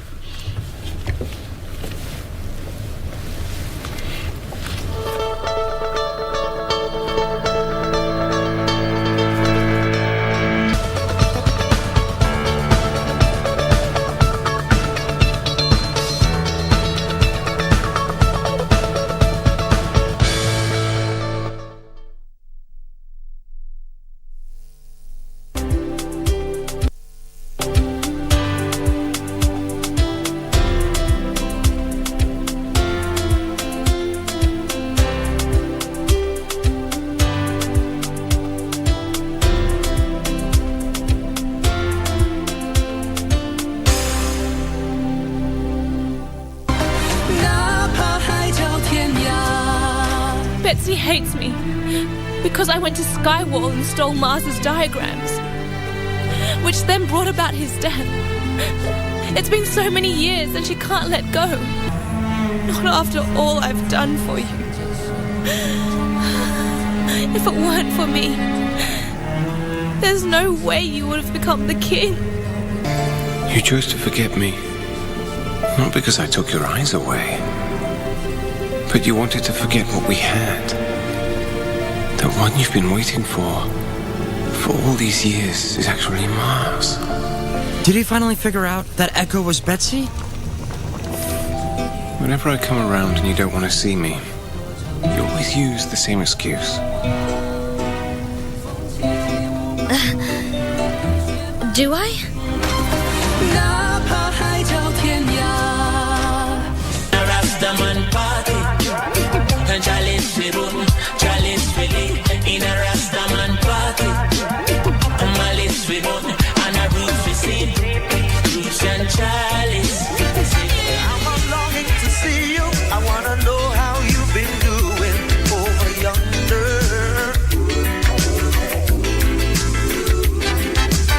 I'm gonna catch this flight, and when I reach my destination, the road is long, but yes I know, got to reach the end. I can't stop the rest. I've got to.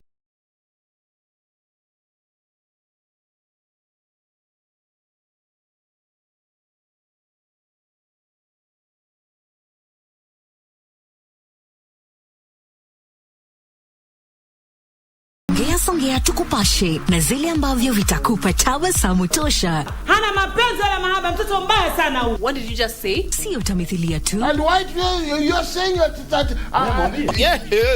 Ni tamthilia tosha. Alinishika hivi. What? Sio burudani tu, ni burudani tosha. It is the day that the Lord has made. Na sinema bomba. Kabisa kama uelewi kitu inafaa uelewe. Na mada za kusisimua. KBC Channel 1, shirika la utangazaji Kenya.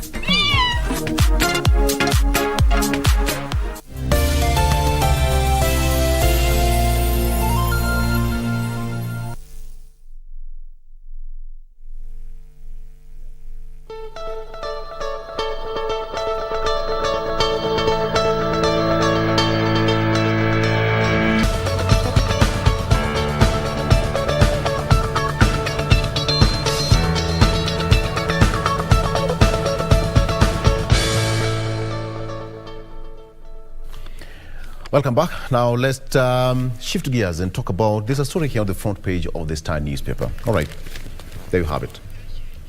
There you have it. Renegades lining up to topple Raila. Renegades lining up to topple Raila. That is on the front page. You see there we have got Evans Kidero, David Ochieng, Nicholas Gumbo, Dalmas Otieno, and former Governor Okoth Obado. Let me give you the background of that story. It says that here, it's quite interesting to beat that their unprecedented efforts could now slow down the 77-year-old former Prime Minister Raila Odinga, who says that Azimio will fight for its reform agenda. And a group of Nyanza leaders is boldly challenging the dominance of ODM leader Raila Odinga as the region and opposition's commander. Gilbert, let me start from there. As a region's commander, how possible is this? Those are just bulls jostling for space. But the zeal and oomph that perhaps has characterized Raila's political stature is lacking in all those people. I have seen Kidero, for example, perhaps indicating that he will form a different party. He was an independent candidate, but now he's forming a different party. I've also seen that Gumbo is also jostling, and Okoth Obado has been a renegade for a very long time, and David Ochieng, for example, has also been that. But just as the newspaper characterizes them, a leader will eventually emerge. And the consequence of that emergence will be all this entropy that we are seeing with the political kingpins from that region. Apart from David Ochieng, the rest are from South Nyanza. And there has been a little dissatisfaction with between those two sides of Nyanza. There's the Central Nyanza, the Alego, Songa, where Orengo comes from, and then across the lake. Then there is the South Nyanza. And the people of South Nyanza have been feeling for a very long time that we do not have the so-called kingpin, and that's the area that Raila enjoys absolute support. So I imagine that perhaps they are doing this to catch the attention of the current president and to be able to have a space in the current administration. But a leader will eventually emerge. I don't know when that is, but it will definitely happen. Yeah. Daktari, the same question, how possible is this? I think, although, to me, the gentlemen actually are playing with fire. What do you mean? This is politics, and politics is an open field. Let me tell you, Olo, when you look at the lineup of this leadership, talk of Obado, talk of Kidero, all these people, they have never been in line with Raila. And to me, if I can rightly put it this way, that they have been opposed to Raila for some time. And in this case, any leadership that will emerge in the Nyanza or law must come with the blessings of Right Honorable Raila himself. But as of now, Raila don't seem to be quitting politics anytime soon. People are looking at age, people are looking at the kind of problems that he encountered. And you see, having the whole, almost half of the total population of Kenyan voters, although you cannot wake up in one day and say this guy is tired. Who can marshal that kind of support that Raila has? You cannot wake up just today and say this man is no more. You can say this man is no more when he's managing just a region of Kenya. But this is a national figure. When he's in Mombasa, he's home. When he's in Northeastern, he's home. When he's in Nyanza, he's home. At what level will this Kidero catch up with the cloud that Raila has? You see, there's a strong belief among the Luo Nyanza that Raila is a God-given leader. And for them to abandon him, it will be very hard. And even, let me tell you, most of the Luo Nyanza people, they don't see Raila as somebody who is getting old. I'm telling you the truth. They have that strong belief that Raila will live forever. And I know, even though that may not be, but as it is, as it is a law, who is respected widely in this country? That when he goes to Rift Valley, people listen. When he goes to all these other, when he goes to this country, was that statement on a lighter note? That cannot go unchallenged. No, let him challenge. But let me tell you, was just fun. My friend, I'm the immediate neighbor of the Luo Nyanza. I come from Kericho. It is actually about 45 minutes drive to Kisumu. These are people we have interacted. We are working with them. The way they talk, Raila is not going anywhere. So, as to this gentleman, the way they are, I like the way the newspapers actually put it. They are trying to topple. You see, topple means it is not a mean. It is not a genuine means. It is a means to take it over by force. So, in this case, I think the only person who can succeed in the Luo Nyanza, you see, but there are people who have been direct soldiers, loyalists for Right Honorable Raila Odinga. Talk of Nyang'yong, talk of Amolo Tiende, talk of Wanga, talk of who. These are quiet lot, and they seem to be comfortable with where they are. So you cannot wake up today. How many governors they have? We talk about 20 something governors who are under Simio. I can say who are under Raila. You cannot wake up this morning and say this is going to be easy. It is not going to be a walkover. I think these guys must think of another thing. Daktari is talking of hearsay. He may not. If you interact with people from that region, what they are currently facing is the disappointment of having supported someone who was assured you I'm going to take it, and every time he comes home having missed it, and there is always a reason for having missed it. So the disappointment, the despondency that you have amongst the people down there, and as a result, a lot of supporters, people who originally believed that Raila was the person who is capable of doing anything, are beginning to question whether really is that perception real, or perhaps it's just a belief that perhaps needs to be critically examined. And as a result, people are beginning to think that perhaps we need to think elsewhere. And that's the reason why you're seeing those gentlemen trying to see whether perhaps they can have a space. But as time has a way of also settling things. You say Raila is not going anywhere, but I think the time has come. Time is also not on his side, because we have a lot of younger people who perhaps also think that, when you're old, young people think you're someone else. You are not supposed to be even present. And there are a lot of younger people in that particular region who are thinking, okay, we need to look elsewhere. And I know as a result of that dissatisfaction, the person who will benefit from this is William Ruto, because William Ruto is exactly like Raila Amolo Odinga. They can go everywhere in the Republic and people will listen to them. And you see how he has been seducing the people from that particular area. And you will see what will happen in the future. It is William Ruto who potentially stands currently to inherit Raila's constituency, as opposed to the kingpins jostling for a space to inherit. How will that pan out? Looks like people are beginning to think that development matters more than political affiliation, because we have been politically affiliated to one person, and yet we continue to have bad roads, we continue to have poor education system, we continue to have our problems continue to exist. But here is someone who is promising you, in our village, Pala Market, when Ruto was the deputy president, he went there and there was electricity overnight.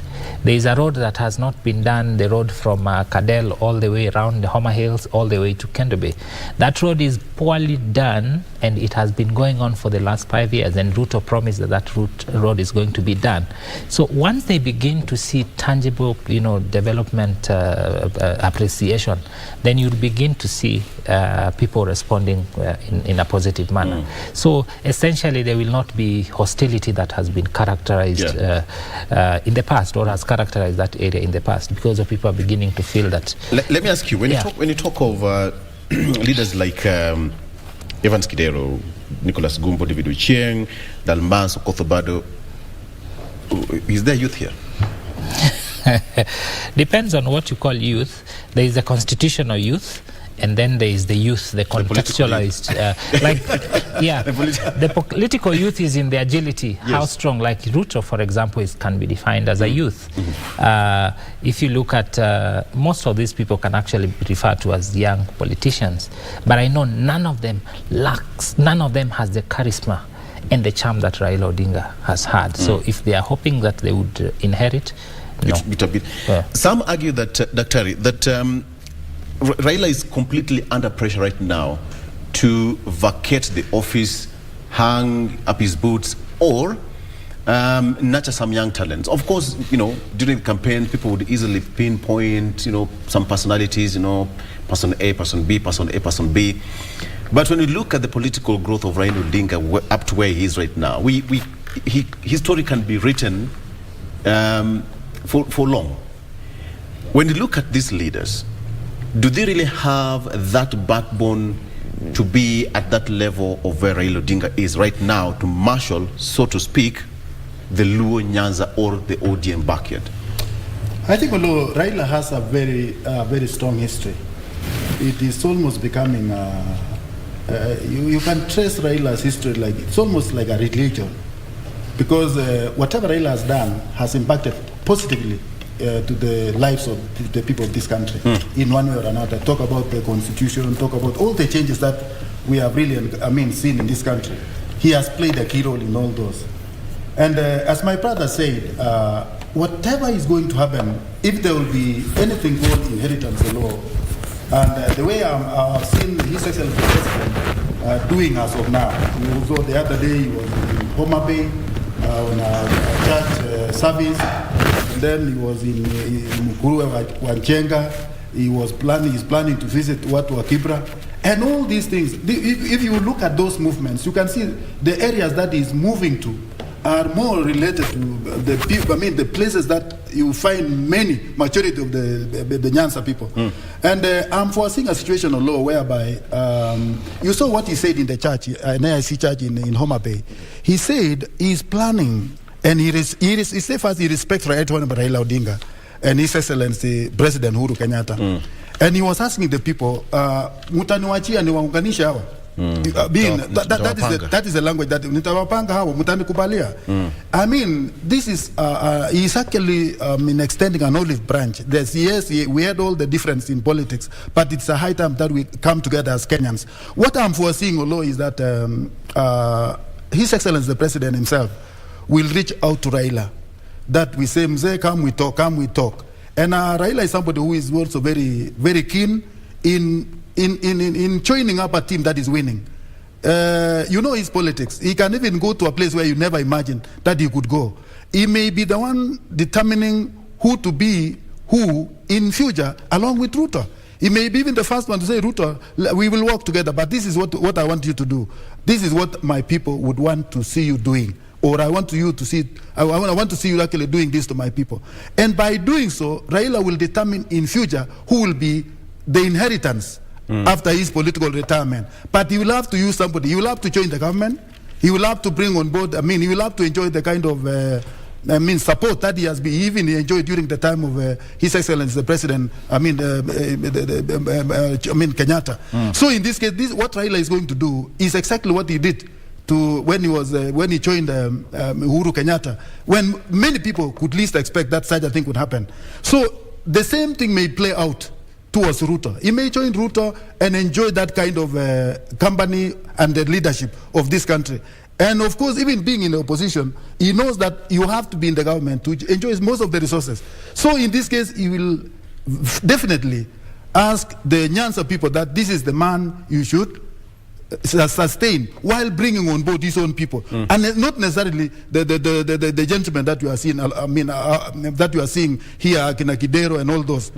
This Mzee is very smart. He will say yes. He will not allow these people to go ahead with toppling. Instead, he will play them down before the time comes by being the first one to talk with Ruto and enjoy the kind of respect that is enjoyed as a statesman. But he will choose who will inherit him in the Asimio team or the ODM team. Okay, Gilbert, a kingpin is okay. Should it be handpicked or self-made? Because when you talk of, people would say that Honorable the President, William Ruto, is self-made politician. When we look at his history, way back from high school to university to YK 92, all the way to parliamentary positions to where he is right now, nobody held his hand and said he's going to be the kingpin up to where he is right now. But when you go to, he's a national leader, so to speak. Yes, and if you look at Kenya, for example, apart from Uhuru Kenyatta, who was propped by the late President Moi, the rest of these political figures have actually been self-made, including Raila himself. But for you to understand, so my view is that none should wait for propping. It's a free-for-all. Community will respond to the person who appears to have stepped into the shoes of the person who has left or perhaps is leaving the scene. But you need to understand the history of the 5 gentlemen you have mentioned, covered by the Star newspaper. For example, Kidero did not benefit. He felt that he was not favored by Raila. Raila favored Wanga, and they were denied nomination. That has been his contention, that why didn't you allow us for fair play? So he felt that he wasn't Raila's favorite. If you look at Gumbo, for example, he was also left in favor of Orengo. And David Ochieng for a very long time has been going against, but he's the best performing MP. If you talk to people from his constituency, they will tell you that he has done very well, and that's why perhaps they keep electing him. Dalmas Otieno for a very long time has been a Kanu person. He went to Uhuru until he realized he couldn't win, then he came to ODM, but you know where he actually... And Okoth Obado, for example, he first time in Parliament, he was in PDP, he came to ODM, and then just before the 2022 election, remember, ODM had even sponsored toppling. But it couldn't work because the MCAs were comfortable with him. So these are people who ordinarily have, or perhaps at some point, they have had fallen out of favor with Raila Odinga. So you could say that it's payback time. They're trying to, pay back for perhaps what he should have done to them that they felt was not done. But ultimately, a king will emerge. And that emergence will not be as a result of people sitting down. It will be exactly what Ruto did when there was a gap that Moi left, and he started speaking to them in through Kalenjin station. The Kalenjin started thinking like, okay, I think there is something this gentleman is doing. However, one thing that also has to be mentioned, that you cannot come out of nowhere. there has to be at least some favor. Even Ruto, when he began, he was a Mkono guy of the president. He wasn't just from nowhere. So one has to dine in the council of the big people for them to get to that point. I think he's almost agreeing with me that one has to receive the blessings of Right Honorable Raila in Nyanza for him to make any headway. I think, although what my brother is actually spoken, Raila, I mean, His Excellency the President Ruto has maintained his political stature since he was in school. Because even while he was seated with the royal families, he still identified himself with the Hustler Nation. And whatever he has actually professed that he wants to see Kenyan being, promoting the hustler, the lowest of the lowest, is because even after dining with the kings, he never forgot his origin. Okay, Doctor, let me ask you, what would be the danger of pointing or picking someone, say, okay, from today, Olo is going to be the kingpin of area X, Y, or Z, as opposed to self-made? You nurture someone, let him run through the ropes, and let people decide on them. Anybody who is donated Olo would be as a result of a personal interest. But when you see somebody who has actually grown up naturally, it is actually through the support of the people themselves. So that is the difference. I may say Olo is fit to hold this position, but that could be for my own personal interest. But when the majority of the people identify somebody and say, this should be our leader, they must have observed how this leader has been, how he has shown the leadership qualities, how he's been able to be very productive and resourceful to the to the community. So natural leadership are actually more, I can say, more permanent, even in their future, than those who are actually appointed or given. So that is why leadership always, you must take it by force. You don't really negotiate for it. But as for the case of my brother, he said that you cannot germinate from somewhere and become somebody. Especially in the Luo Nyanza, it is very difficult without the blessing of Raila. Okay, some of the politicians pushing for the new leadership in Nyanza include Evans Kidero, former Nairobi governor, former Kisumu governor Jack Ranguma. We have got former Migori governor Okoth Obado, former Lake Basin Development Authority chairman Odoyo Owedi, former cabinet minister Dalmas Otieno, former East Africa Community CAS Ken Obura, Ugenya member of parliament David Ochieng, former Rangwe MP Martin Ogindo, former Kisumu Senator Fred Outa, and former Rarieda Member of Parliament Ken Obura. One word is dominant here, former. Some of these people were actually in the same bracket with Raila Odinga. All of them. Perhaps you can say that they passed through the Raila Odinga class of politics. They've campaigned together. Some of them are beneficiaries of ODM, and they're now former. But then, what do you really think is now coming to Gilbert? That push now from people who worked with you, people who you supported through the party, now coming back and say that it's now time for you to exit. It's now our time to sit on that seat. Those people are a consequence of what Raila has been accused of in that area for a very long time. The way Ruto said, Nitawapanga. His nature of politics has been an awapanga. When he gets there, he says, I want so-and-so, I want so-and-so, I want so-and-so. It has worked, but in 2022, it appeared not to have worked because it created a lot of resentment. There are people I spoke to and told me, Raila was my candidate until he said he's supporting so-and-so. And prior to 8th of August, Raila would hold rallies and none of these people was allowed to accompany him. So as a result, Raila did not actually get a solid base that he so needs to be able to negotiate at the top. But now, when you're out of power, we don't have leader of opposition. Everyone is looking for an opportunity to dine with great people. And this is exactly what these people are doing. And perhaps they are creating an alternative voice so that when there is a conversation around the people of Nyanza, then the president can actually now not look at Raila and go to them and say, gentlemen, what really do we think? But at the end of the day, all these things have happened in the past. How they will pan out, only time will tell. But you cannot, at this point, underestimate Raila. Significant, his political stature may have diminished greatly in that particular area, but cannot be completely ruled out at this moment in time. Considering that you have the so-called renegades. Okay, let's bring it here. We have got all these gentlemen.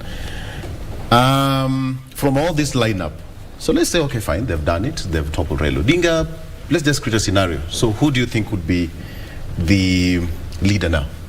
We have got Kidero, Ranguma, Okopepado, Widi, Dalmas, Kenobura, David Ucheng, Batino Gindo, Outa, and Gumbo. Starting with you, Doctor. I think, I must say, while I don't want to negate the aspiration that these gentlemen are doing, you see, they want to create a situation whereby they want to provide an alternative leadership. That is the position that they are now. Yes, they failed. Yes, they have been with Raila. Yes, of course, they have benefited in the past through Raila's support. But as of now, they feel now that they are no longer, that they are all former.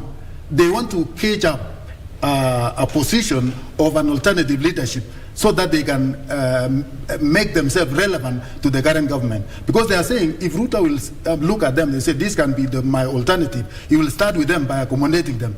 But to me, my observation is, although I'm not seeing any one of these people really rising up to the occasion whereby they will outstage Raila just that way. It is very impossible. In fact, the only people who will actually finally benefit in this process are those people who are with Raila up to now.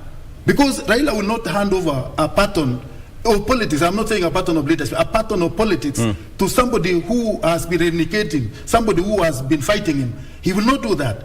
And that, as I am saying, and if we are talking about having the support of almost half of the country, my friend, you cannot just whisk away. And even this one, this one has come very soon. Raila is not about to retire in politics. That is my observation alone. Yeah. Because having such a mammon crowd, not unless he will be full, if he can, because of the age and all this and that, but even at 80, at 82, at 85, he can still fight for this position. So there is nobody, there is no power that maybe after reaching that age, he will have actually abandoned politics. What I'm foreseeing here, I'm foreseeing a situation whereby he may decide to join up with Ruto and in fact he had even said, he said we would have gone more in a Peter road to realizing our dream, but because of the advice, the pieces of advice that he got and that he loves the peace of this country, he has to support the government. So, Doctor, do you think they'll have another handshake? There is no handshake here, although what His Excellency the President, what His Excellency the President has said, he even confessed while he was in the church. He said he will be walking to all the Kenyans. So he was in Homa Bay. And what you saw, although, is that Kenyans are far away from the bitterness of the past. The political difference, political affiliation, because they came up in a big way to welcome His Excellency the President. And in any case, let me tell you, Right Honorable Raila Odinga will strike even I can say a friendly opposition where they will still be productive even where they are. You can collaborate, you can work with the government. Not necessarily that you are supporting everything, but you are giving the government in checks and balance. That does not mean also that you are sinning. You are playing your key role. So in this case, Nyanza people will get the real development that other parts of the country will get, not necessarily because because of their political affiliation, but because of the confession that His Excellency the President has said he will support every part of this country. Okay, gentlemen, I'm told we're coming to running out of time, but let me ask you this question: what's your quick assessment? The President, 3 weeks into office so far. Settling? Yes, and I think he's on the trajectory that he had wished to take. Remember that he said, I would not want someone to be treated the way we have been treated. Now we can get back to ordinary calls. We cannot be using WhatsApp calls anymore. So I think now, like every other person who has been unhappy with a particular situation and he finds himself in a situation where he can correct, I have seen that the President is keen to correct the past and move forward. As to how it will be, Every leadership every political dispensation comes with its share of successes and failures, but I hope the president seems to be quite in touch with the things he had said he wants to do. And those are the things exactly that he will do, because when he says he will do something, usually he does. Doctor, we are seeing a complete shift from the most vocal William Ruto during campaigns to almost quiet, and you would not even think that he's in the country. The reality is now dawning, and it's a big office, and it comes with a lot of responsibility, I would assume. I have said, although it is actually a changed man. Completely. From the politics of, from the politics of confrontation to the politics of, there's a lot of peace.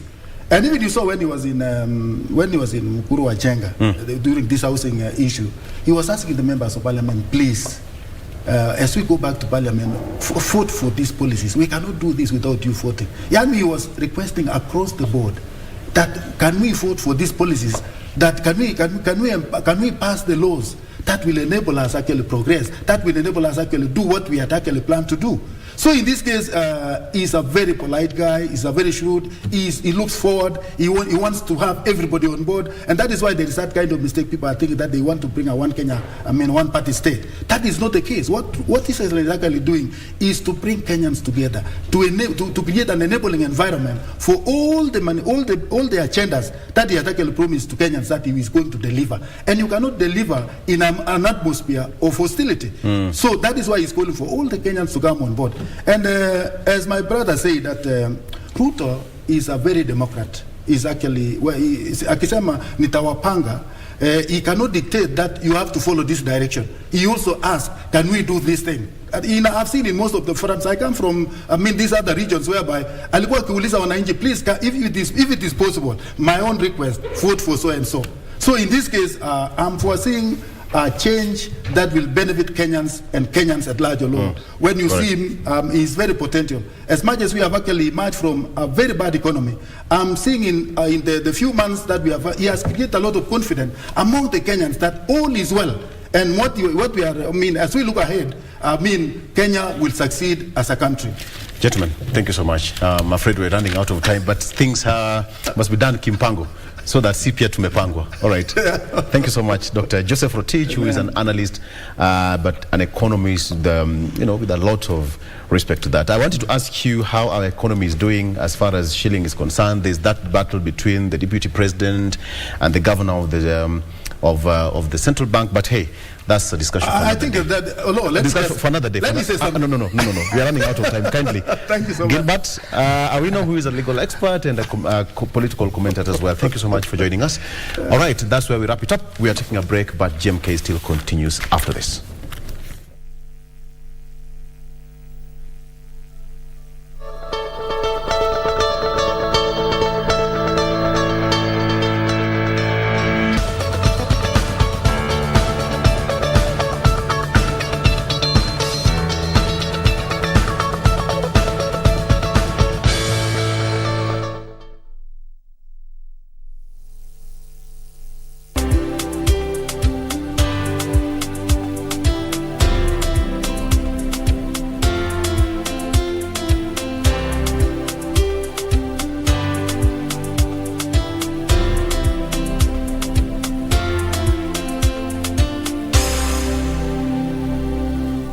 Are you a holder of unclaimed financial assets? Take advantage of the Finance Act 2022 moratorium on penalties and interests. Surrender any unclaimed financial assets in your possession today. Unclaimed Financial Assets Authority. Receive, safeguard, reunite.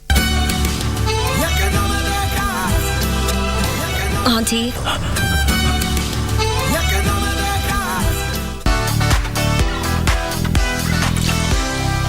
Nameless, a great artist, one of the best, and I'm biased towards, but even he can't sing. He sings as if he's talking. Yashinsky, please start a songwriting workshop. Lyricist. Funza hawa watu wa gengeton kuandika lyrics za muziki. We went there, it is very we need an intervention. I'm in a place where I went to look for a job into a certain brand, and they told me, sorry, we cannot work with you because you're a single mother. Can you declare what you do on TikToks privately? I follow Aziad.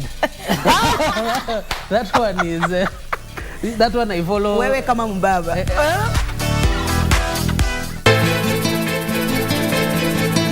Sitaki kujua kuwa ni mtoto wa mtu wala ni mtoto wa jiwe.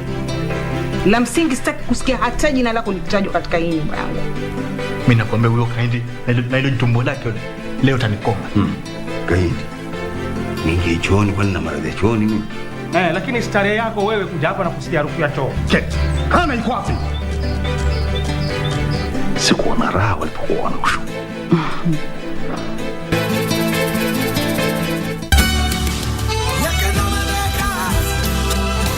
Auntie.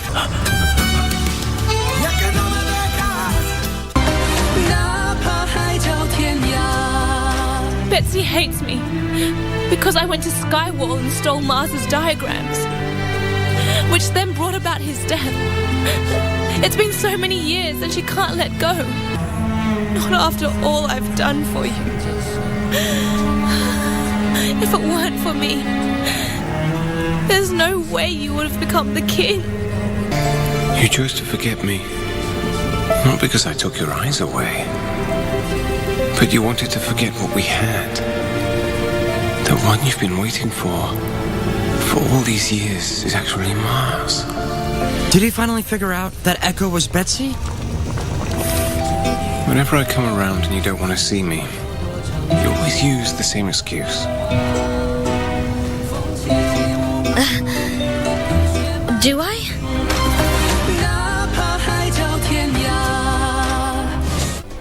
Do you have a news story to share with KBC? Get in touch swiftly on email news@kbc.co.ke or call 0723-892-654 or 0734-780-124. Log on to the KBC website at www.kbc.co.ke to get the latest breaking news, entertainment, sports, politics, lifestyle or business trends from Kenya and around the world. Never miss new episodes from your favorite TV shows, reruns and movies. Just stream online or watch live on your YouTube channel at KBC Channel 1 TV shows. For the day's biggest stories, trustworthy news and family entertainment, log on to KBC Channel 1. Watch what you want anytime, anywhere.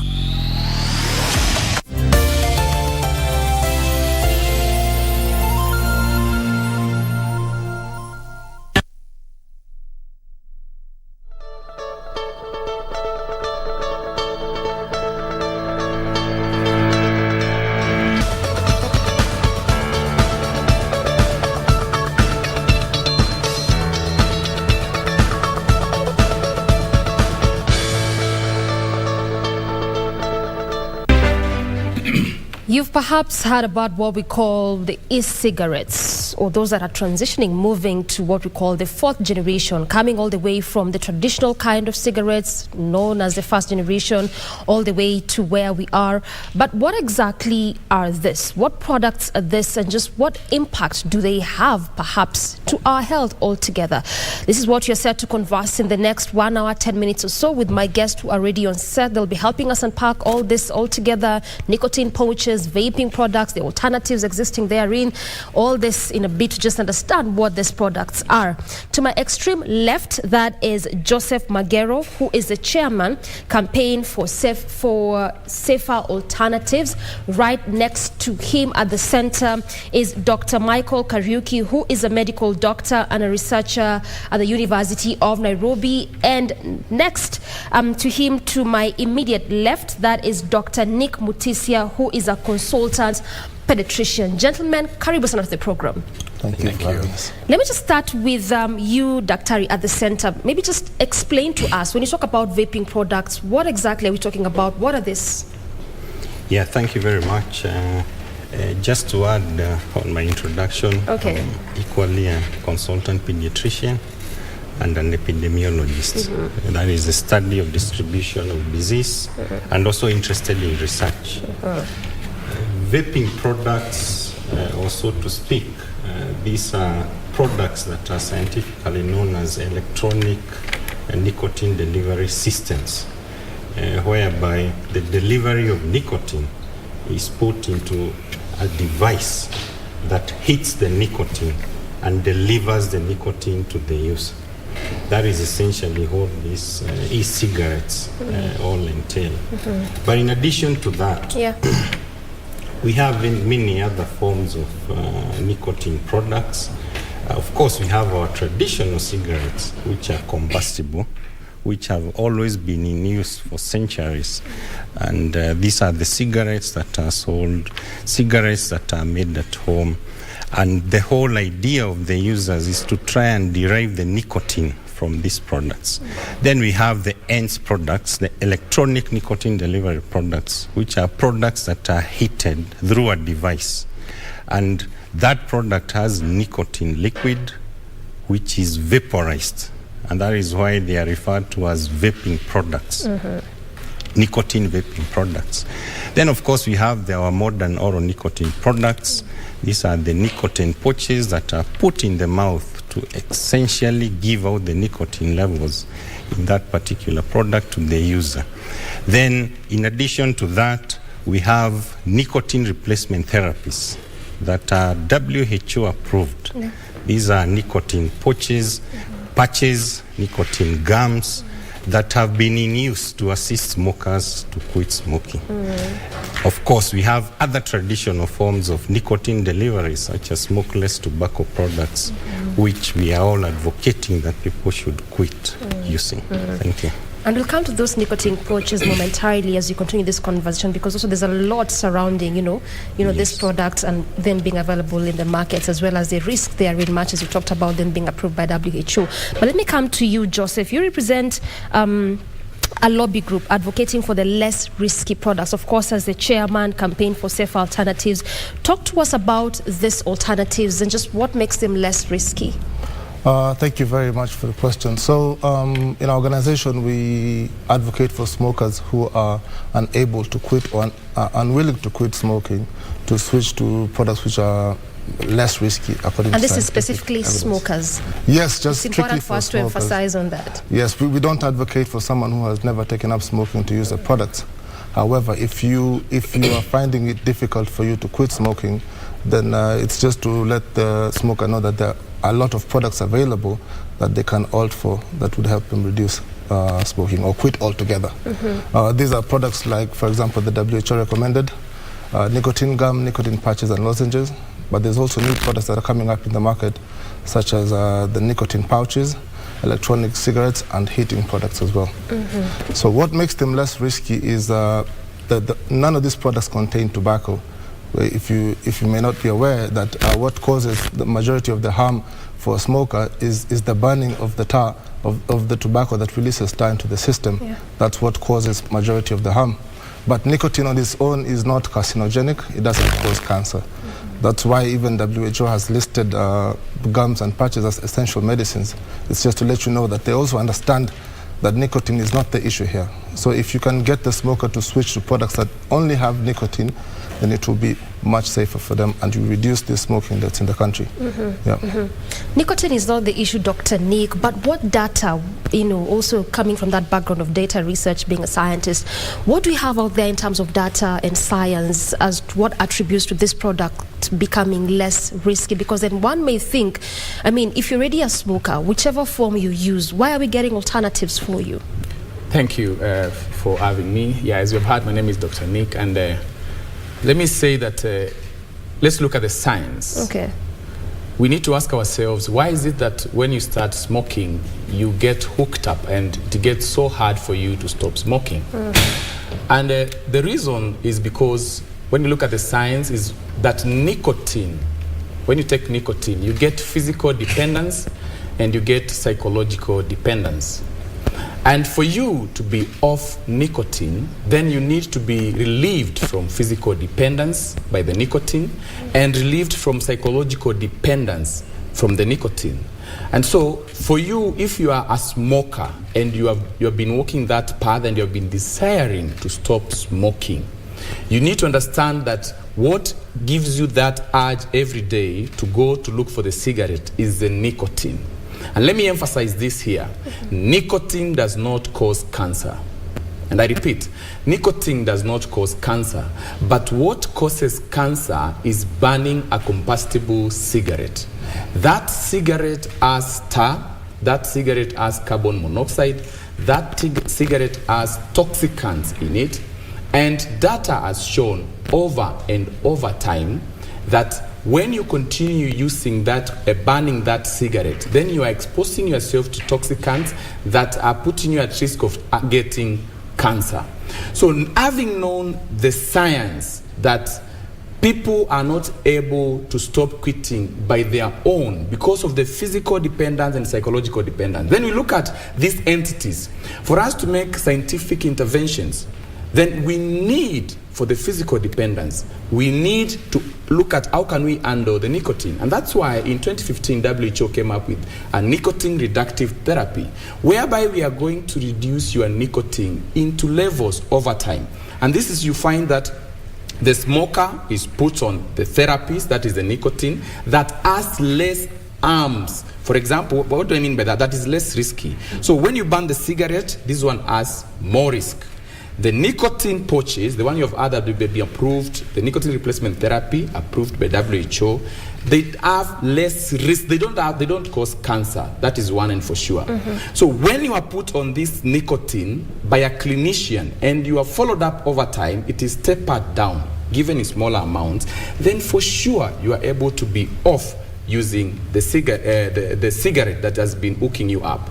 And so the moment we don't look at it from a scientific point of view, and let me say this, you had asked me about what has data shown. Yes. That's a good question. So data has proved and has shown that, one, we look at in England. In England, every year, 50,000 to 70,000 smokers are able to quit smoking using vaping products. And by saying vaping, I don't mean shisha. Vaping products is an e-cigarette that is only has the nicotine in it, that is able, you are able to vaporize that nicotine and you are able to inhale the vapor of the nicotine. This is more or less of a pure nicotine than burning a cigarette, which has nicotine with so many toxicants in it. So, and it's not just in England alone. Just allow me to butt in to also create context and get an understanding of this. Even as you talk about, those products of the e-cigarettes, and yes, you say that nicotine does not cause cancer. And also I want to believe that this also does not cause the cardiovascular diseases. Talk about the heart diseases, lung diseases, and all of that. So then it means that these e-cigarettes do not contain that nicotine. So e-cigarettes contain nicotine. They do? Yes, they contain nicotine. But as I've said, nicotine is not the toxicant here. Nicotine is not only found in tobacco, it's also found in tomatoes, in vegetables, but in lesser amounts. We need to understand the toxicity of nicotine is in the dosage. The more amount of dosage of nicotine you take in, the more toxic it is. And it will not cause you cancer. That needs to be very clear. And so that's why the innovation, the technology has provided for nicotine that is being a synthetic nicotine extracted from tobacco and is able to be used by a smoker and then tapered down over time to overcome the physical dependence. So we need to agree that smoking is an illness and you need a prescription. And the prescription is nicotine replacement therapies that are less toxic, that actually they don't have toxicants in them. Yes. One is, and this needs to come out very clear, the aspect of vaping. Because I know it's a point of contention, and there's a lot of misinformation out there about vaping. Vaping is not the same as burning a combustible cigarette. These are two different things. These are two different products. A combustible cigarette is not a good product. It has toxicants in it. Vaping is 95% less harmful than burning a combustible cigarette. And that's why we are saying vaping is for the smoker, to help the smoker quit smoking. by giving you the nicotine in smaller doses over time until you are free from physical dependence. And then number 2, the psychological dependence, we need behavioral therapists, and that's where we need our psychiatrists to come in on board. That's why we are saying we need healthcare professionals to manage smokers because smoking is an illness. Dr. Michael, still just picking up on that note, and yes, Dr. has talked about that issue of smokers being hooked, and again we're also seeing industry players do a lot of this, coming up with sort of like innovative products or innovative way. And oftentimes we talked about the world is getting digital, so things are really moving towards that particular space. But speak to the importance of this. I know Dr. has touched on it, but then again, why has it become necessary and important to continue evolving these products? Because now you're talking about from first generation all the way to the fourth generation. Yeah, thank you very much. Just to put into perspective, yes, I'll give a short story. The first e-cigarette was developed by Dr. Hans from China.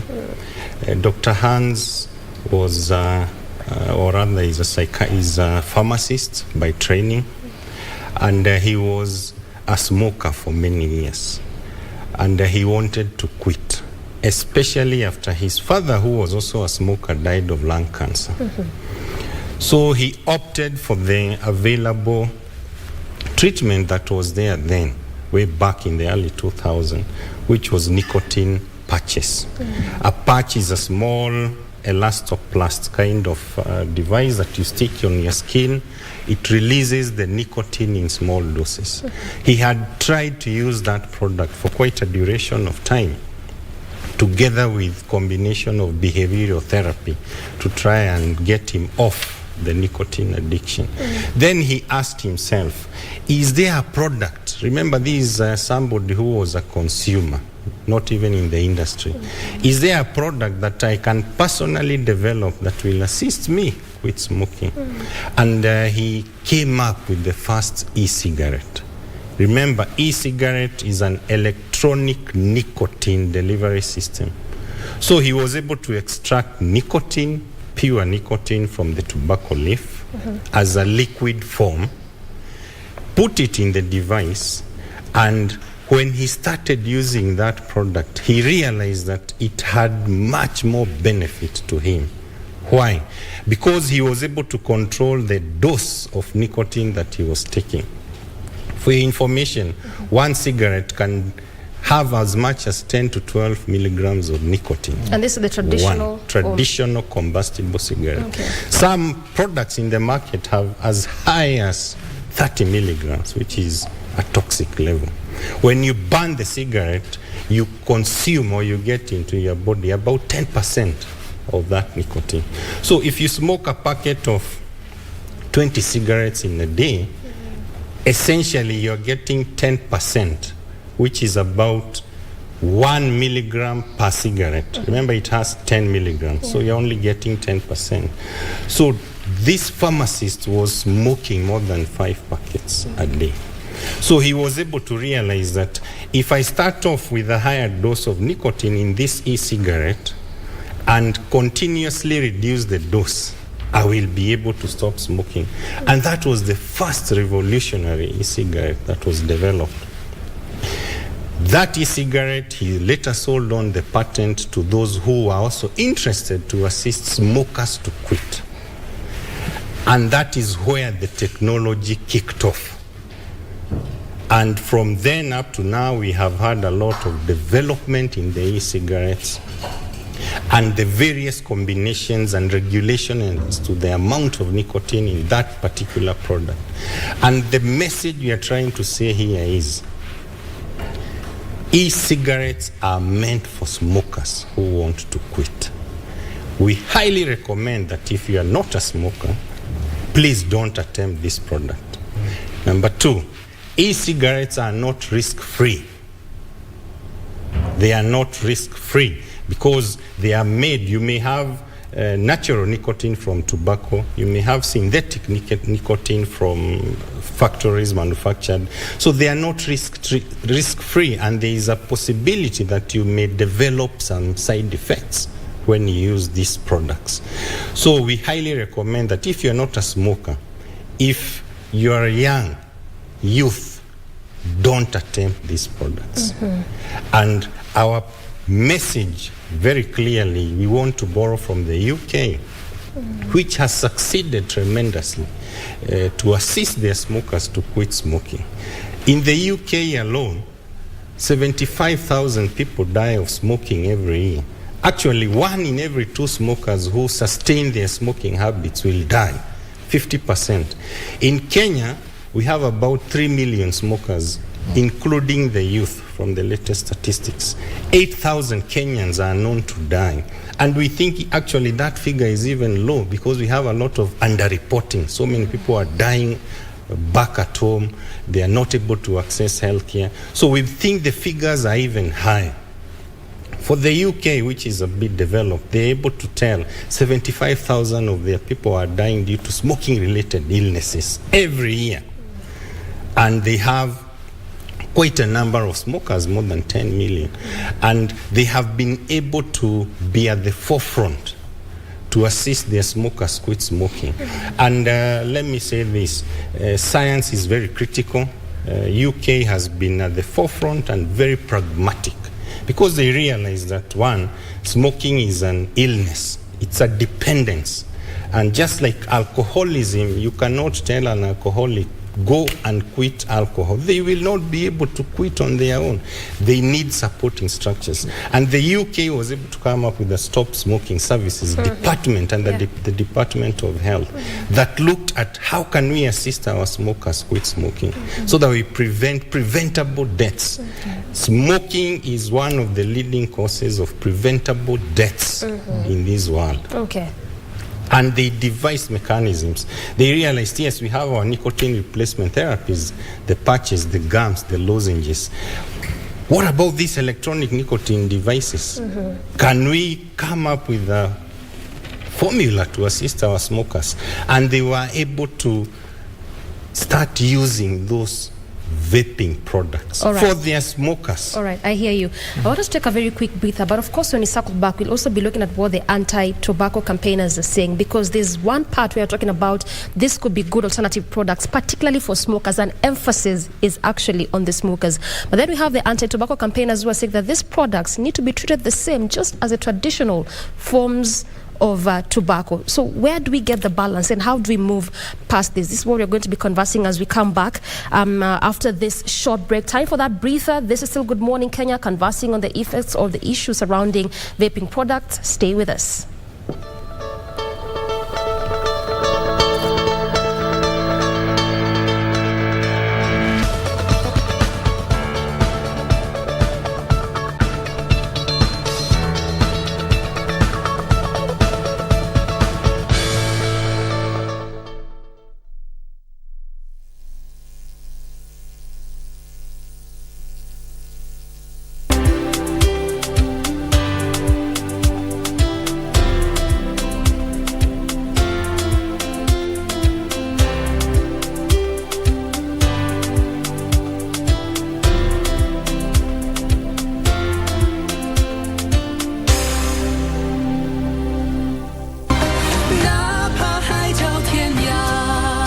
Betsy hates me because I went to Skywall and stole Mars's diagrams, which then brought about his death.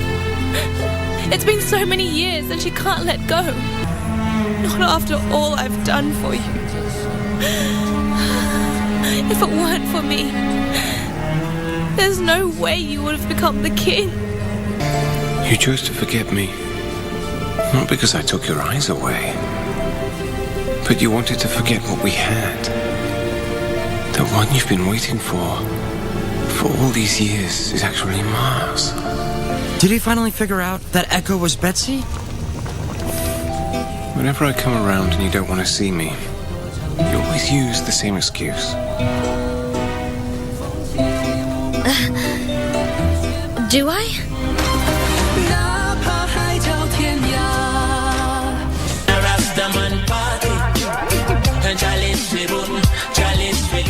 In a Rastaman party, a malice we bun and a roots we seen, roots and chalice.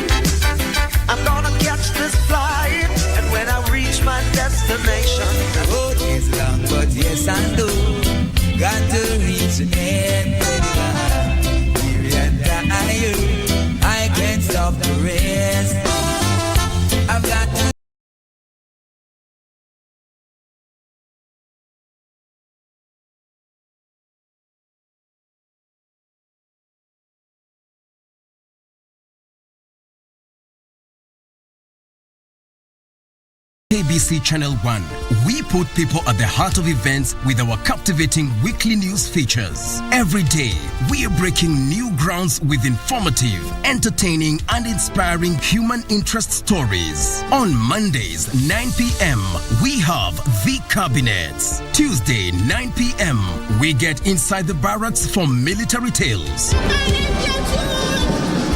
We delve in the world of cinemas and theater each Wednesday night. For the young and industrious, make a date with us every Thursday at 9 p.m. Fridays are dedicated for my culture. On Saturdays, we go back in time for history in perspective. And on Sundays, we get to know the process of how things are done and made. KBC Channel 1 News features a whole lot of wonderful viewing experience.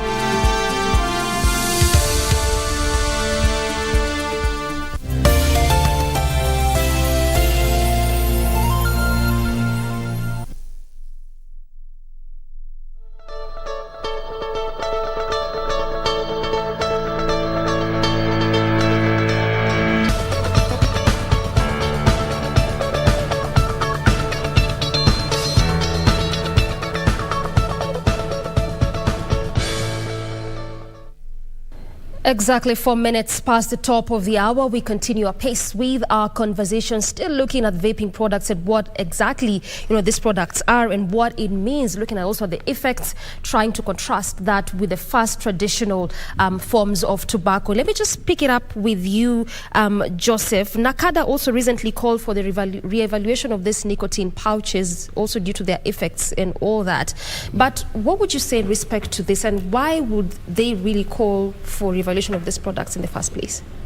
I think maybe they're acting without looking at the scientific research. So you again go back to data. Yes. All right. Look, a country like America, the FDA has allowed nicotine pouches to be sold and advertised as less risky products compared to cigarettes, simply because they don't contain any tobacco in them. It is just nicotine and some plant fibers. And in less amounts? Yes. Okay. Roughly 6 to 4 milligrams of nicotine in the pouches. So what they need to be looking at here is the scientific evidence that is available. It's available there's over 20 organizations that have done extensive research, and they all come up with the same findings, which are that these products are up to 90%, 95% less harmful than cigarettes. And countries like Sweden, for example, which have the lowest levels of smoking in Europe, use a lot of similar products as these ones. So what NACADA is asking for is for the products to be labeled the same as cigarettes, which is simply not true. It doesn't make any sense because there's no tobacco in them, there's no combustion in them. So what they need to look at is the scientific evidence that is available. All right. Yeah. Dr. Mutisia, even as they look at this scientific evidence and data, so that what is out there to actually maybe not justify their need for calling for the re-evaluation of these nicotine pouches? Yeah, so let me say concerning the aspect of NACADA, I think it's always good from the scientific point of view. Whenever studies are done, even abroad, we always, as scientists, like to localize studies.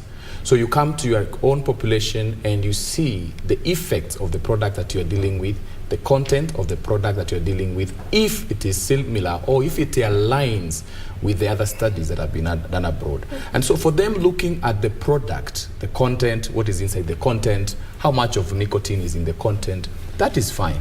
However, the aspect of bringing it to name it as a tobacco or putting it together with the level of tobacco. So saying this nicotine product is the same as this tobacco product, like the cigarette, combustible cigarette, and taking it as one package and passing that message out and people perceiving it as the same. That is what we are saying. It needs to be clarified.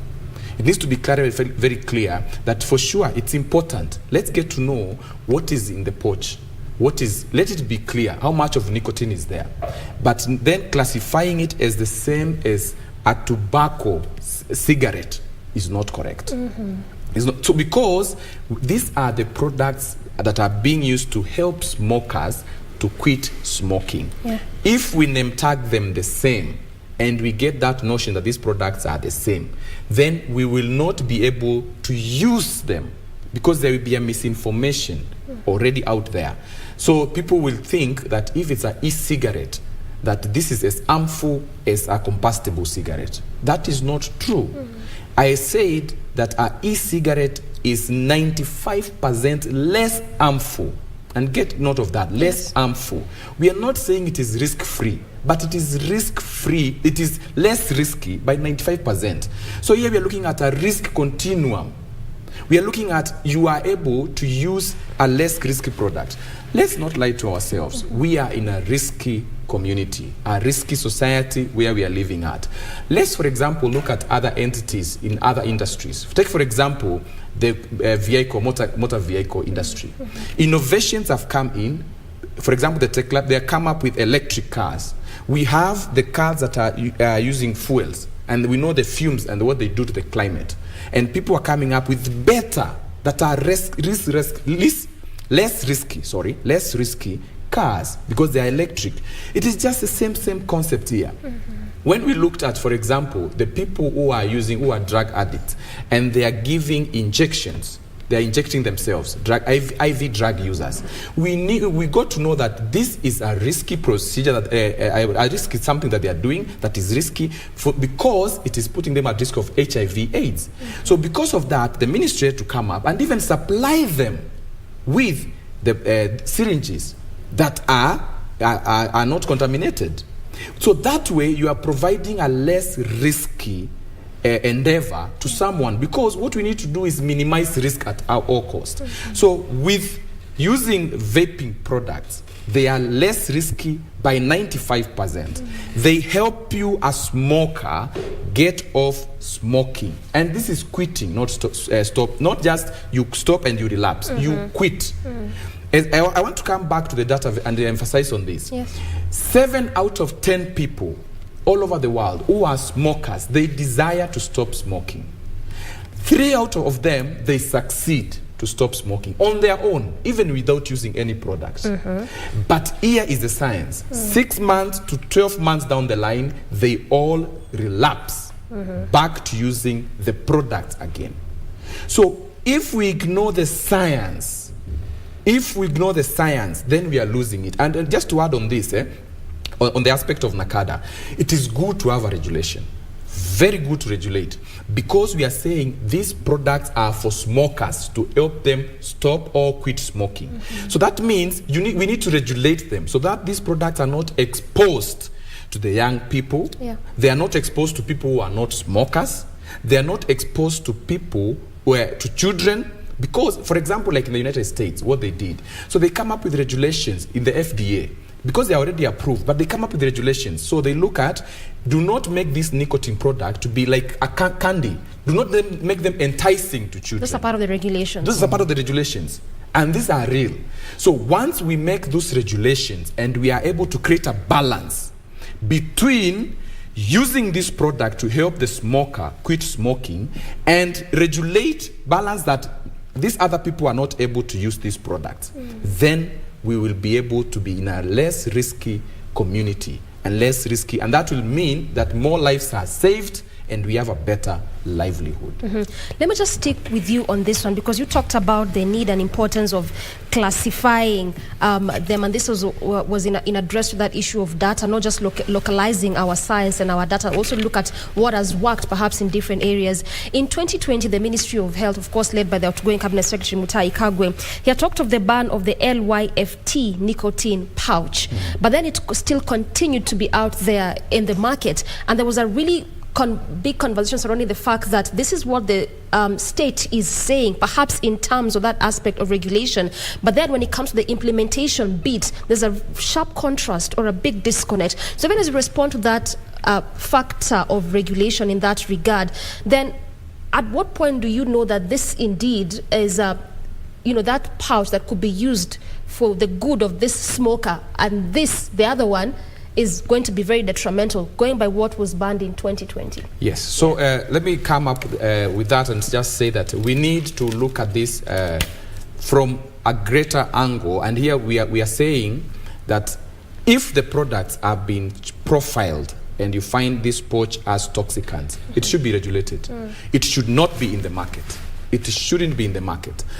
And that's why we need a stop smoking services department in the Ministry of Health that is being run by health professionals, so that if you are a smoker and you desire to stop smoking, you can walk into a hospital and you find a doctor waiting for you, and you are able to enroll into a program. You are started on nicotine replacement therapy, and your nicotine levels are tapered down, and your physical dependence is dealt with. You are done, psychiatrists come on board, and psychologists, the behavioral therapy. What made you to start smoking? That determinant of smoking is dealt with, and you are able to come out stronger. And I want to, on that aspect of the regulation and having that product, it is very important that regulation should not impose, one, the aspect of quit or die. If we walk that pathway, which we have seen it has not worked. For example, when you regulate by taxation, so you come and increase tax of this combustible cigarettes so that people can stop smoking. You make them expensive for people. So people, you have not dealt with the physical dependence and psychological dependence. Because they can't access the cigarette because of lack of incentives, they hopped to the black market. And they go for the cheaper products that are more harmful, that even we don't know what is in their profile. Studies have not been even done in the country to show the smokeless tobacco products. Mostly, there was that study that had come from NACADA, but we need more studies done. And it had shown that even in the Act, the Tobacco Act, it's only on the cigarettes. We don't have an act that is looking at this smokeless tobacco products that are in the market and unregulated. So we need these nicotine products. When we are doing the taxation, let's pause for a minute and ask ourselves, which is risky here and which is beneficial? If we tax the nicotine replacement therapies that have been approved by the World Health Organization as essential medicines, our board, Pharmacy and Poison Board, and that's why they're in our pharmacies, you can find them there. You increase tax on these products, then the consumer who wants to stop smoking will not be able to access, will not be able to afford. And this consumer, because there is no a program in the country that somebody can join and they are able to be helped to quit smoking, they will revert in the black market, and they will end up consuming more harmful products that have more toxicants. And so it is important as we are regulating, and we are saying regulation is good. We have to regulate how they come in the country. We have to risk profile them. That is very good. But then we should not miss the science. We should not miss that these are products that, for sure, if they are the nicotine replacement therapies, they can be of good and of much benefit to the consumer. All right. Dr. Michael, let me pick it up with that issue of taxation, because again, in the 2022-2023 budget, this was actually one of those recommendations given by, again, the outgoing CS Treasury Ukuri Atani to increase taxes on these products. And of course, it elicited mixed reactions amongst Kenyans, particularly from the industry players. Just yesterday, we saw KRA saying that, these products are going to be part of those products whereby that tax is going to be increased on them. So just picking up from what Dr. Mutise is saying, has this become our undoing? And also, as you respond to that, looking at what industry players are saying, that most of them are really complaining about the increase of taxes on this product, as opposed to what the anti-tobacco campaigners are saying. Yeah, thank you very much. Let me clarify that we are not here on behalf of the industry. We are here as health workers who want to pass the correct information and to dispel any misinformation and to educate the public. The background of taxation on tobacco products is anchored in the Framework Convention of Tobacco Control, which is a WHO initiative. And Kenya is party to that convention. And one of the ways that FCTC, WHO recommended to try and discourage people from smoking is to continuously increase taxation on tobacco products. And it has happened for more than 2 decades. We have seen so many countries adopt those who are member states to the FCTC. And at one point we need to pause and ask, is it working? Is it working? In fact, studies are showing that tobacco consumption in Africa and developing countries is on the rise. And tobacco consumption in terms of the combustible cigarettes in the developing nations is reducing. Why? Is taxation really working? We need to really rethink about the whole issue. We need to have a paradigm shift and ask ourselves, yes, we have been increasing taxes for these products for so many decades in following up the FCTC's recommendations. But is that strategy working? And United Kingdom is one of those countries that had to relook at that strategy and ask themselves, I mean, we are having so many people in this country called England dying out of smoking-related illnesses. What other measures can we take rather than just tax? Because they realize that when you increase taxation on products to prevent consumption, you encourage proliferation of the black market. In fact, banning the product is even worse. I can give you an example. In South Africa during the COVID time, they banned cigarettes. And what came out of it is something that no nation should be willing to encounter. There was a steep increase in tobacco products, and there was a massive proliferation of the black market, including very unsafe products that had very high nicotine levels. And 6 months down the line, when the South African government realized that actually this thing is not helping, they had to relook at it and say, now yes, taxes are high, we have banned this product, but it's not working. What else can we do to assist the smokers to quit smoking? Taxation can be punitive.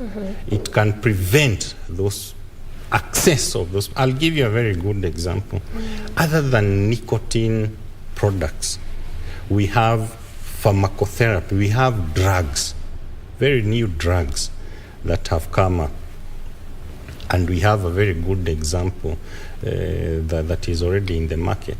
But this drug is inaccessible to the smokers who would wish to use that product. Why? Because there is heavy taxation on pharmaceutical products. This drug, by the way, is not a nicotine product. It's a product that is produced in a pharmaceutical process to assist smokers quit smoking. And world all over, it has been shown that when you increase taxation on products, the black market tends to proliferate. So we need to rethink, how do we assist? Remember, the key thing here is we are targeting the smokers. We must devise a mechanism to assist smokers quit. At the same time, we must devise regulations and mechanisms to prevent our young people, to prevent our children from accessing these products. As my colleague rightfully said, those products must not be enticing. Those products must not have flavor. When you walk out in the Nairobi streets or any other place, you'll find a lot of these products in the market being sold. Why? Because there is no regulation. You'll find products with all sorts of flavors across the board that are enticing to the youth. And that's why we are saying we need the Tobacco Control Board, the Ministry of Health, NACADA, to come on board and realize, yes, we have a problem here, and this is the right way to solve the problem. We don't need to reinvent the wheel. There are so many ways of regulation. For example, in Japan, you cannot access vaping products without a prescription. Much as they don't have the substance, too much of it in them. Yes, you can't access a vaping product like an e-cigarette without a prescription. Why? Because the Japanese government wants to encourage its citizens who are smoking to quit smoking. In the UK, the Stop Smoking Services Department encourages a lot of smokers to enter into the program, the Stop Smoking Services program, so that they can be guided through as to how they can stop smoking. And the good thing is that UK is leading in research, US is leading in research, and we have researchers who have come up with new researches that actually recommend, and one of them is the recently introduced research a few days ago by the Department of Health, UK, through the Institute of Psychiatry, Psychology and Neuroscience, which actually showed that, one, vaping products can assist smokers to quit. Two, vaping products should be regulated so that the children and the young people don't have access to it. And three, vaping products are less risky than the combustible products. So it's a strike, we need to strike a balance, because as we heard, we live in a risky society. We need to strike a balance and see now, how do we assist our smokers to quit without endangering the lives of our young people and children. And that is the message that we would want our Tobacco Control Board, Ministry of Health, NACADA to have a paradigm shift and introduce regulation. Yes, we are very good at writing laws, but what is the implementation aspect of it? Then how do we assist the smokers? If you look at the Tobacco Control Act and even the Nairobi County Tobacco Control Bill, if you critically look at it, it gives you guidelines as to how smokers can be assisted to quit smoking. But the nitty-gritties, the ministry says that we have integrated cessation smoking services in our health systems. But I can tell you that is further from the truth. If you walk into any hospital and take history and ask, are you a smoker? Yes, I smoke 5 cigarettes. The health workers may not have mechanisms. They are not equipped to tell you now, we can refer you to this department to assist you stop smoking. They are not aware. But mark you, so many of Kenyans. Is that a missing link? Yes, it's a missing link. So many Kenyans are not even aware that these products exist. So many Kenyans find these products too expensive. I'll give you a very good example. Sure. A nicotine patch, which is WHO approved, a pack of 10 is about 3,000 shillings. Correct. And you use only those 10 in 10 days. For you to quit smoking, you may need several months. Yes. That pack of 10 is only 10 milligrams per patch. So you may need to use 2 in a day as we reduce your dose.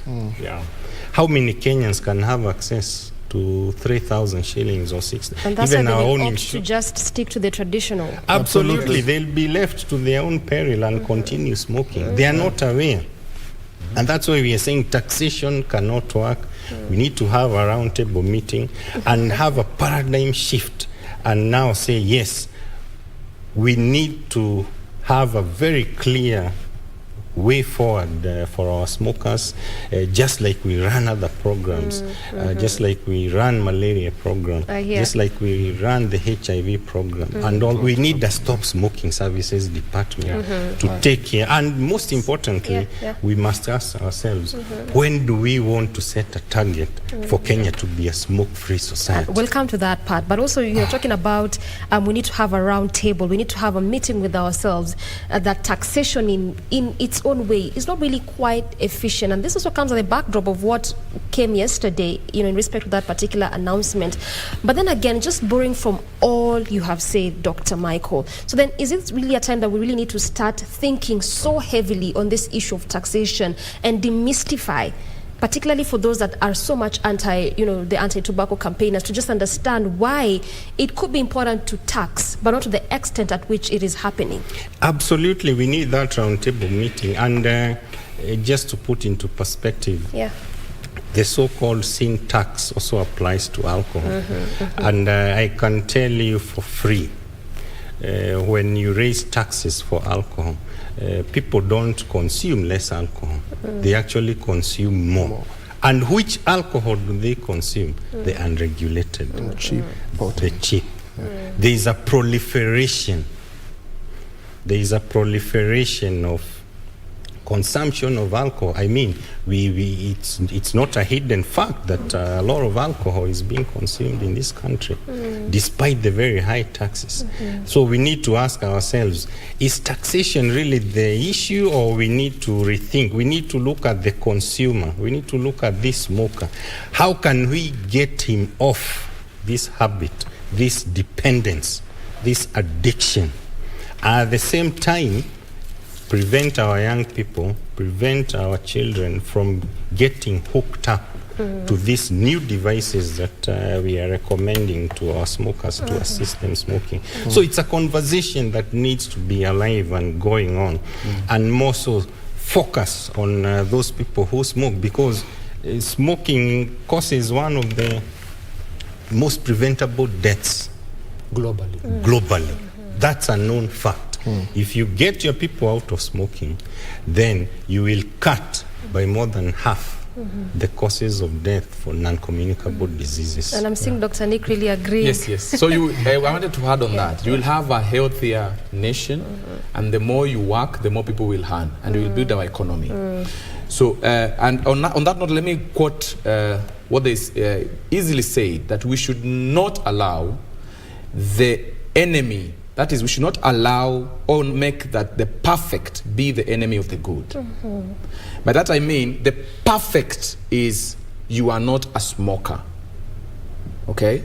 And that is, you are told, quit by yourself. Find a way, just stop smoking. The way you started, just find a way. Yes, find a way and just stop smoking. We have seen it is not working by telling people to stop smoking.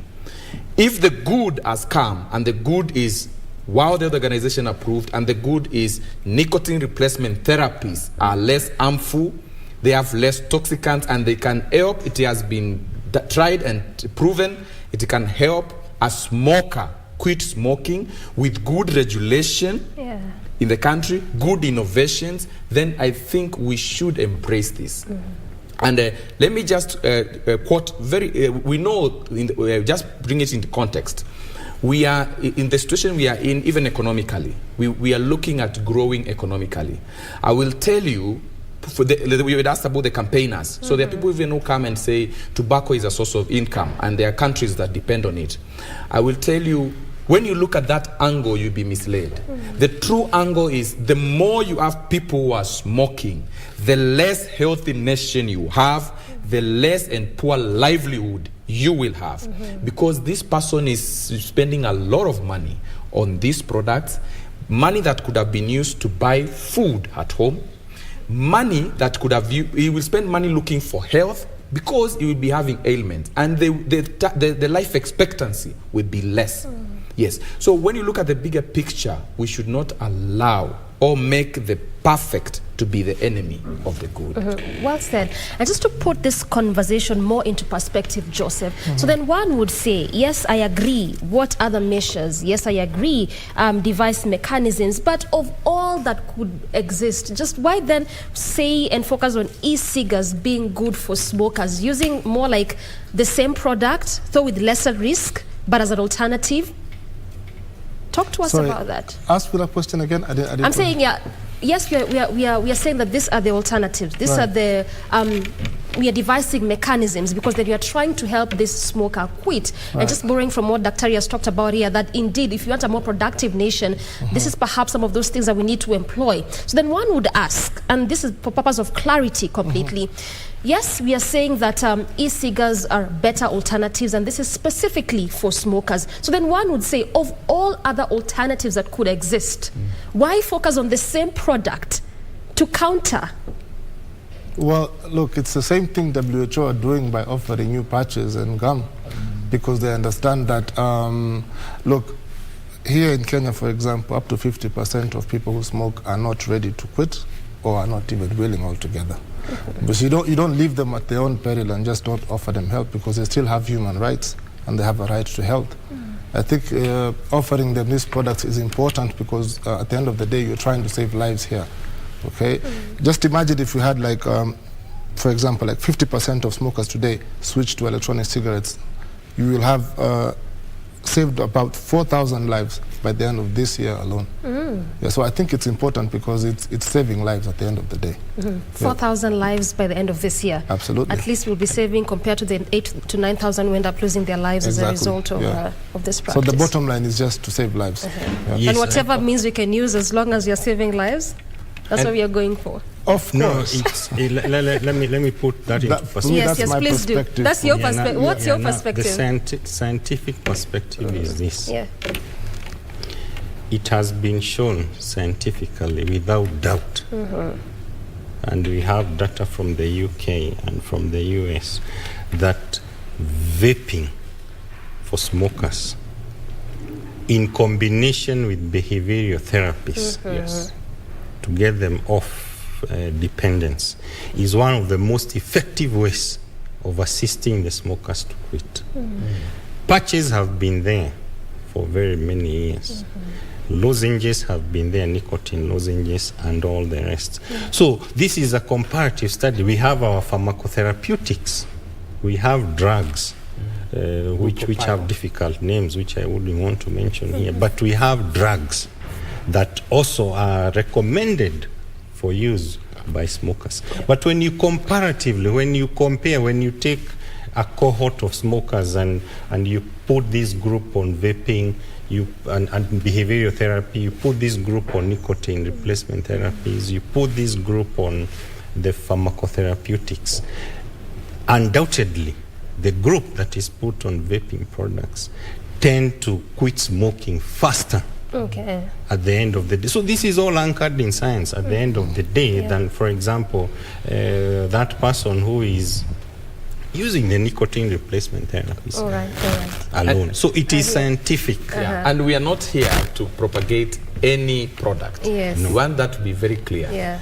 We are, like as you have said, we are scientists, and we are looking at it from a researcher point of view. And that's why we are really moving around data. Yes, evidence. What is working out there, and what is not? What have we not applied in our setup? That's why we are standing out for that. And let me say this: that our victory is for every smoker when they quit smoking.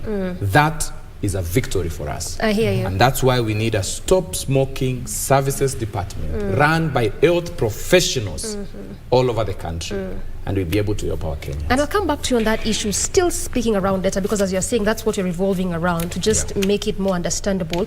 And this is in respect to, you know, what lobby groups are saying, that these alternatives need to be treated the same as the first generation of the traditional forms of tobacco. But before we get to that, Joseph, you as a researcher, what also do we have out there in terms of statistics when you look at the demographics? Yes, I know oftentimes young people are the biggest consumers of these products, but also children are coming into this. What is out there in terms of data as respect to demographics? Locally, we don't have any data, or I personally do not have any data on that. However, I'll give you data from a country like Sweden, for example. Like I said before, they only have 4% of their population that smoke, compared to other European countries that have up to 30-40% that smoke. And that's thanks to products such as snus and nicotine pouches, which have helped them to really cut the numbers down. And if you visit a hospital there, a doctor will advise you immediately, if you're having problems with smoking, to consider using these products. And these are medical doctors who are telling you to do that. They're looking at the scientific evidence. At the end of the day, that's what we need to look at and focus on that. I think in terms of children picking up the habit, regulation is able to solve that. I hear you. And I mean, just speaking from what you're saying, I think then it's about time that we need to also have our own data, our own statistics, because then it will inform even how we move forward. As you've all alluded to the fact that we also need to have timelines as to when we need to end this. And then how do we do that without having data of our own, instead of just borrowing from Sweden, Canada, US, and England? And I'm hearing my director is doing a good job already. A lot of research on that. And I'm hearing my director say that we are already pressed for time, but I wouldn't want us to exit this stage before talking about that particular bit of what lobby groups are saying, that these alternatives need to be treated the same as the traditional forms of tobacco. So then, which substances are here, and how different are they, and just what would justify them to say that they need to be treated the same, much as from what you're borrowing, they're actually different? Very quickly, Dr. Nick. Okay, so thank you. So let me say that locally, we need to have local studies done more so in the black market. We need to know what and more so we risk profile. So we get the ingredients of every product and we're able to know what every product is being contained, because these products are unregulated. Yeah. The moment they are unregulated, you don't know who is manufacturing, you don't know what is being put inside, and you are not able to tell. So we for sure, we are standing on the point of a nicotine replacement therapy, that we know it is nicotine. That is what we are standing for. And that's why we say it's good, let NACADA profile this. So that when we can say here we have pure nicotine. Okay. And we have the combustible cigarette. Okay. Then we say now these ones, we can't combine them together. They are not the same. So we'll tell the lobby group, no, we walk that path, we are missing the point. All right. We are not able to help our people who are smokers. Okay. And just before, because I think this is my last minute. Yes, it is. As a country, we need to have a target year when we need to be smoke-free. All right. In the United Kingdom, they are looking at 2030. In this country, we are not talking about it. We are starting the conversation from here.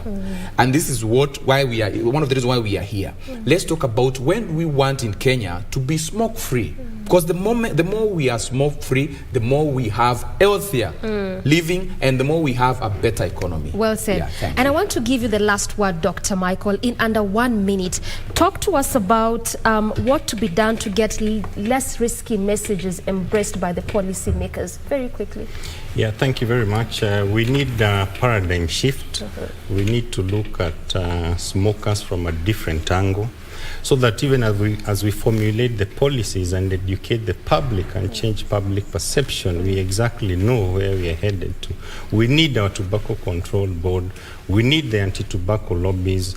We need the Ministry of Health and everyone engaged. Let's start the discussion so that even as we pass this message to Kenyans, we exactly know what we are telling them. And more importantly, we need to protect our children and youth from consuming these products. Okay. That is very critical.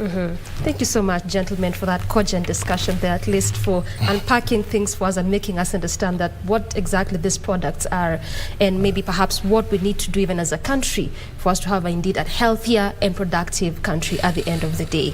Thank you so much.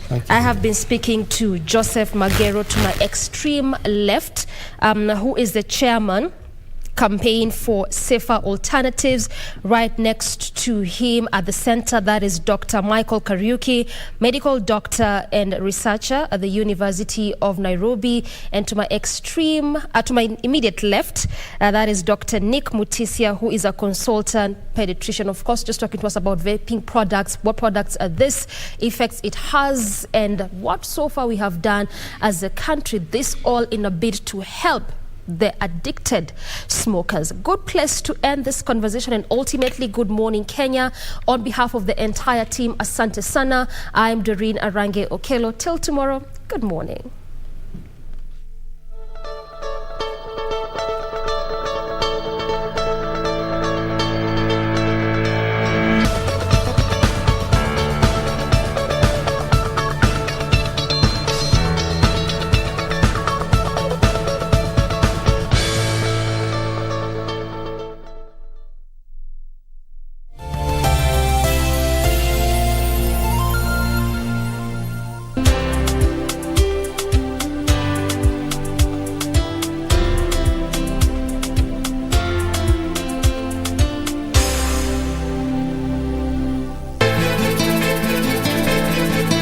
Sitaki kujua kuwa ni mtoto wa mtu wala ni mtoto wa jiwe.